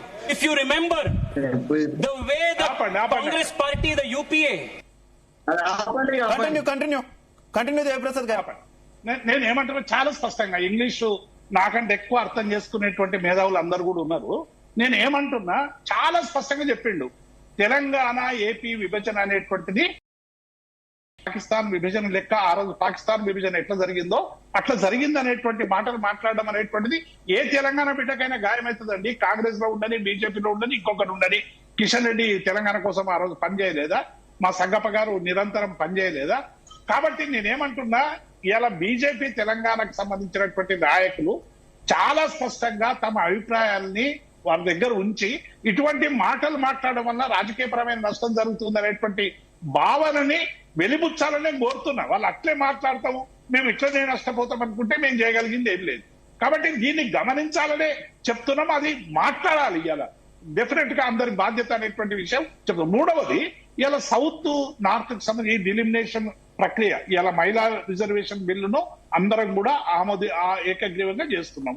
ఏకగ్రీవంగా అందరం కూడా సపోర్ట్ చేస్తున్నాం. అది రావాల్సిందే, మహిళలకు సాధికారం దక్కాల్సింది. ఇవాళ మహిళలకు సంబంధించినటువంటి విషయాల్లో ఇవాళ అనేక సామాజిక వర్గాలు మా వాటా ఎంత, మా కోటా ఎంత అనేటువంటి అంటే దాన్ని కన్విన్స్ చేయాలి, దాన్ని నెగోషియేషన్ ద్వారా పరిష్కరించే ప్రయత్నం చేయాలి. కానీ మీరు మహిళా బిల్లు పెట్టగానే మీరు ఓబీసీ మహిళలకు సంబంధించింది పెడతారా? ఇది దుర్మార్గం. మహిళా బిల్లు డిలిమినేషన్ వ్యతిరేకిస్తే మహిళా బిల్లును కూడా వ్యతిరేకించినట్టే అని మాట్లాడడం అనేటువంటిది ఇది సరైనది కాదు. ఇలా పాలకులు సంయమనంతో ఉండాలి. ప్రతిపక్షాలు ఎవరు ఏం మాట్లాడినా వారికి అవసరమైనటువంటి ఒకవేళ తప్పైతే కరెక్ట్ చేయమనండి. మేమేమంటా వెంకటస్వామి గారు కంటిన్యూ. సార్ ఒక్క విషయం శరత్ గారు, నేను వస్తాను మీ దగ్గరకు, వస్తా ఒక్క నిమిషం. I won't come in the way. Venkataswamy గారు కంటిన్యూ. నేను ముందుగా కొద్దిగా అపోహలో ఉన్నట్టున్నారు మిత్రులు. మేము డీలిమిటేషన్ ని కాంగ్రెస్ పార్టీ వ్యతిరేకిస్తలేదు, అదే విధంగా మహిళా బిల్లును వ్యతిరేకించలేదు. మహిళా బిల్లుకి సంబంధించినట్టు ఏదంటే దాని ప్రాసెస్ అయిపోయింది, అది ప్రాసెస్ అయిపోయి అది పాస్ అయి ఉన్నది బిల్లు. దానికి ఇప్పుడు మళ్ళా కొత్తగా భాష్యం చెప్పాల్సిన అక్కర్లేదు, ఆల్రెడీ పాస్ అయి ఉంది. దాంట్లో అందరు అడుగుతున్నటువంటిది, మేము కూడా అడుగుతున్నటువంటిది ఏంటంటే సబ్ కోటా ఉండాలి, సబ్ రిజర్వేషన్ ఉండాలి అనేది ఒకటి. అది కాంగ్రెస్ పార్టీతో సహా మిగతా పక్షాలు కూడా అడుగుతున్నాయి. ఈవెన్ భారతీయ జనతా పార్టీ మిత్రులు కూడా చాలా మంది ఓబీసీ వాళ్ళు, ఎస్సీ వాళ్ళు, ఎస్టీ వాళ్ళు అడుగుతున్నారు, కానీ వాళ్ళు బయటికి చెప్పరు. మేము చెప్తున్నాం మా పార్టీగా. ఇంకా డీలిమిటేషన్ కి సంబంధించినటువంటి దాంట్లో 50%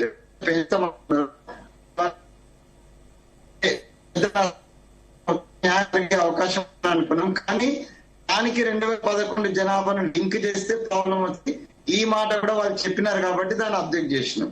సో ఇది క్లియర్.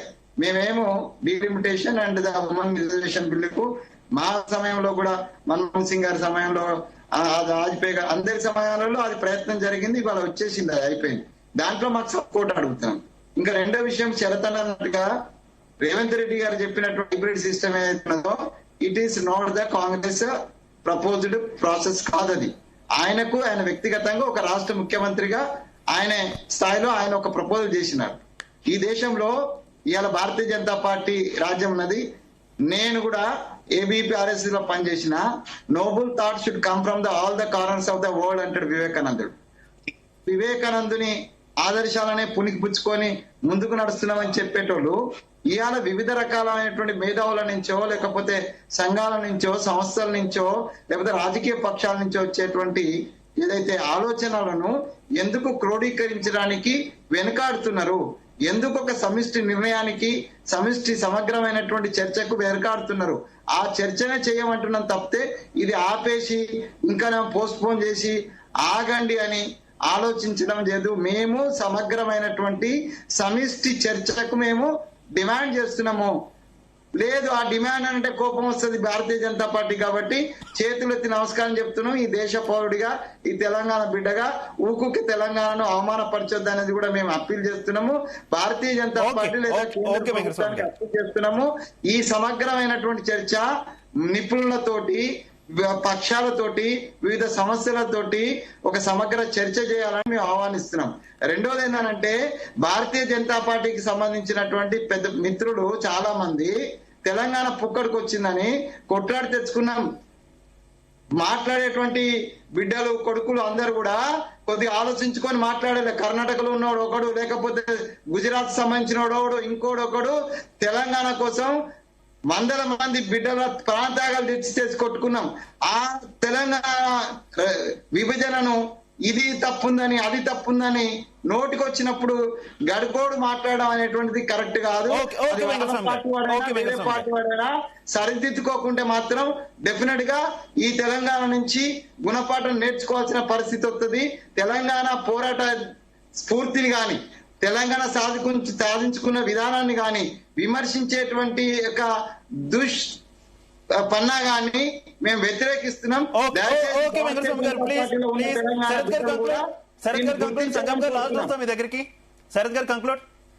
సార్ ఒకటండి, డీలిమిటేషన్ అండ్ డెవలప్మెంట్ అనే దాన్ని జత చేయడం రాంగ్. ఫస్ట్ ఆఫ్ ఆల్ మన రాష్ట్రంలోనే development is not equally distributed అండి. There are within the ruling party there are dissenters, there are approach. Congress party ఆలోచన కాదని చెప్పిన తర్వాత మీరు దాని మీదనే మళ్ళా దాన్నే రిపీట్ చేయడం అనేది సమంజసం కాదన్న. ఒక్క నిమిషం సార్, నా ఒపీనియన్ చెప్తారా, రేవంత్ రెడ్డి గారు చెప్తారా, కాంగ్రెస్ పార్టీ ఒపీనియన్ కాదు, నాకు కేవలం నా వ్యక్తిగతం లేకపోతే తెలంగాణ ముఖ్యమంత్రి గారు చెప్తారా? ఆయన చెప్తాడు చెప్పాలి. ఇంటర్నల్ విషయం సంగప్ గారు, అది మా పార్టీ ఇంటర్నల్ విషయం అండి. మా పార్టీ ఇంటర్నల్ విషయం. వెంకటస్వామి గారు, ఇంటర్నల్ విషయం అండి.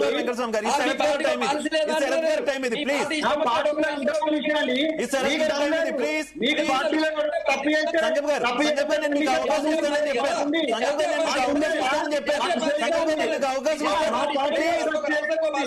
వచ్చే అబ్బాయి నేను చెప్పేటువంటి స్వేచ్ఛ ఉంది. నీ పార్టీలో లేదు.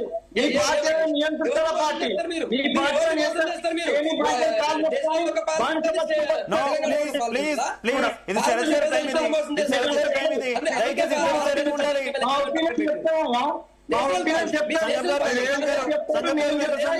సంగప్ గారు, వెంకటస్వామి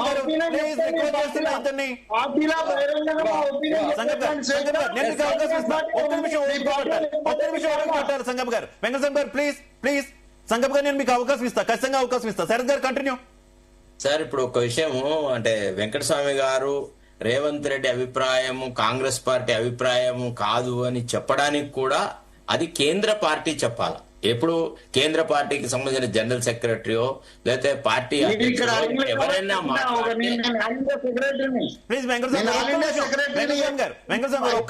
మనకు 10 నిమిషాల టైం ఉంది, దయచేసి అర్థం చేసుకోవాలి. ప్లీజ్ దయచేసి ప్లీజ్ అర్థం చేసుకోవాలి. శరత్ గారు విషయం ఏంటంటే I agree, freedom of speech అనేది అగ్రీ, కానీ లెక్కలోకి తీసుకురా అంటున్నా. తీసుకుంటున్నాను, అందుకే చెప్తున్నాను. ఆగండి ఒక్క నిమిషం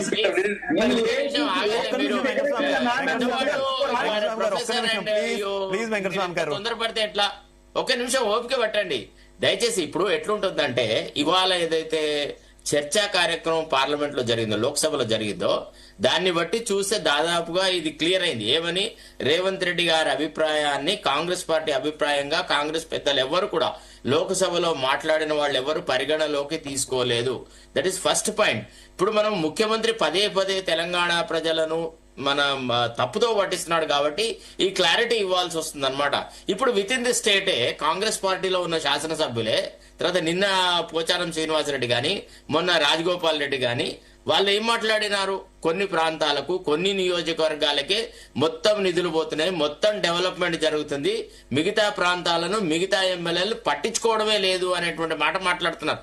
సో కాబట్టి డెవలప్మెంట్ ప్రాసెస్ లో ఈ రకమైన criticism it is but common. తర్వాత ఇంకోటి, తెలంగాణ ఏర్పాటు అనేది ఎవరో ఒకళ్ళిద్దరితో కాదు. మరి అట్లా అంటే మరి మేము 2000 ఇందిరారెడ్డి దగ్గర నుంచి తెలంగాణ ఉద్యమంలో పార్టిసిపేట్ అయి ఉన్నాం. అట్లా కాదు. ఇవాళ మన తెలంగాణ ఏర్పడిన తర్వాత శరత్ గారు ఇందిరారెడ్డి రాకముందే తెలంగాణ ఉద్యమం ఉంది. సార్ నేను విద్యార్థి దశలో మేము వారు జూనియర్ కాబట్టి మేము కాలేజీ లోపల యూనివర్సిటీలో చదువుకునేటప్పుడు ఆయన మా senior in the law college. So కాబట్టి అక్కడ ఆయన సమితి ప్రెసిడెంట్ కంటెస్ట్ చేయడము, వాళ్ళ ప్రాంతానికి పోయి ప్రచారం చేయడం, రకరకాల సంఘటనలు జరిగినాయి. That is a different issue altogether. నేను అనేది ఏంటంటే ఎవరు కూడా తెలంగాణ ఆకాంక్షను తెలంగాణ ఉద్యమాన్ని ఎవరు చిన్నగా చేసి చూసినా మనం సహించము, అవంతా ఒప్పుకుంటాం. కానీ నేను అనేది ఏంటంటే, మనం తెలంగాణ సాధించినా గానీ రీజనల్ పార్టీస్లలో కొన్ని విపరీత ధోరణులు వస్తున్నాయి కదా. ఇప్పుడు ఈ రీజనల్ పార్టీలో ఉండే నాయకులు ఎవరు కూడా ఈ కుటుంబ పాలన వ్యతిరేకించట్లేదు, అవినీతిని వ్యతిరేకించట్లేదు. మీరు చూడండి, దక్షిణాదిలో ఉన్న రీజనల్ పార్టీస్ లో ఉన్నంత కుటుంబ పాలన, అవినీతి ఎక్కడ లేదు.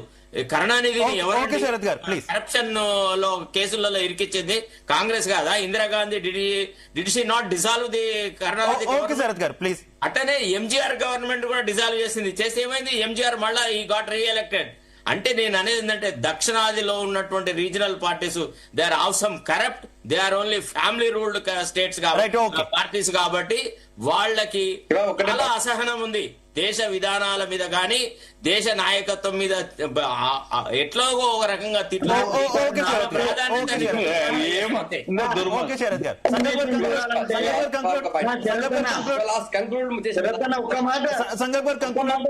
ప్లీజ్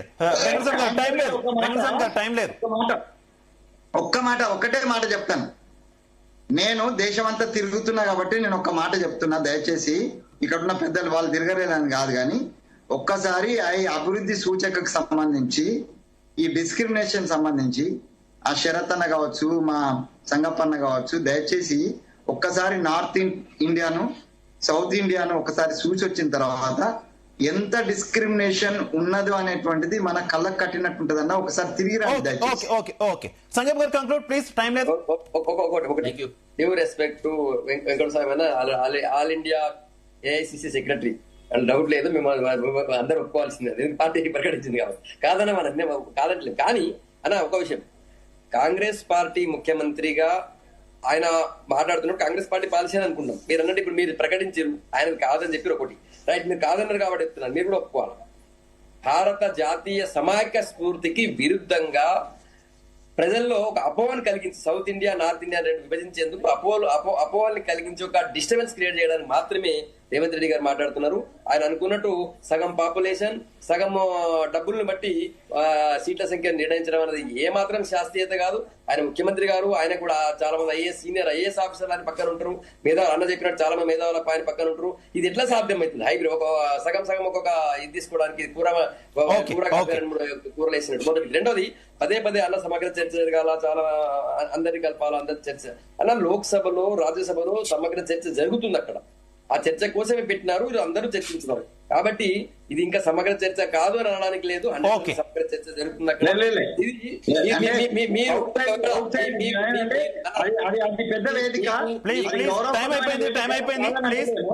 అవుట్ సైడ్ కూడా జరగాలంటున్నా నేను. అట్లా చేసుకుంటూ పోతే గతంలో చాలా సార్లు డీలిమిటేషన్ జరిగింది. కాంగ్రెస్ 4 సార్లు ఎప్పుడు జరగకపోతే మీలాంటి నాలాంటి వాళ్ళ ఒపీనియన్ పోదు కదన్నా. అర్థం చేసుకోవాలి, టైం లేదు. థ్యాంక్ యూ సో మచ్ సంగప్ గారు, thank you so much Devi Prasad గారు, thank you so much Venkataswamy గారు, thank you so much Sharath గారు, అలాగే మురళీ మనోహర్ గారు, అందరికీ కూడా ధన్యవాదాలు డిబేట్ లో పాల్పంచుకున్నందుకు. ఓవరాల్ గా చూస్తే డీలిమిటేషన్ అలాగే మహిళా రిజర్వేషన్ అంశానికి సంబంధించి ఈ రోజు పార్లమెంట్ లో తీవ్ర స్థాయిలో చర్చ, అలాగే రచ్చ కూడా నడిచినటువంటి పరిస్థితి. ఈ చర్చ రేపు కూడా ఉండబోతుంది. ఇక ప్రధానమంత్రి నరేంద్ర మోదీ కూడా ఈ రోజు ప్రసంగించారు. ఆయన ఒక హామీని దక్షిణ భారతదేశానికి అయితే ఇస్తున్నటువంటి పరిస్థితి. ఎట్టి పరిస్థితుల్లో కూడా దక్షిణ భారతదేశానికి అన్యాయం అనేది జరగదు, దయచేసి విభజనవాదాన్ని ప్రజల్లోకి తీసుకెళ్తున్న వారి పట్ల మాత్రం కొంత ప్రజల అప్రమత్తతో ఉంటారు అంటూ కూడా ప్రధానమంత్రి సూచించినటువంటి పరిస్థితి. ఇక ఓటింగ్ రేపు జరగబోతుంది. ఈ ఓటింగ్ లో ఖచ్చితంగా కూడా విపక్ష పార్టీల మద్దతు కీలకంగా ఉన్నటువంటి నేపథ్యంలో రేపు ఏం జరగబోతుంది, ఈ బిల్లులు ఆమోదం పొందుతాయా లేదా అన్నటువంటి ఒక ఉత్కంఠ అయితే కంటిన్యూ అవుతున్నటువంటి పరిస్థితి. చూద్దాం రేపు ఏం జరగబోతుంది.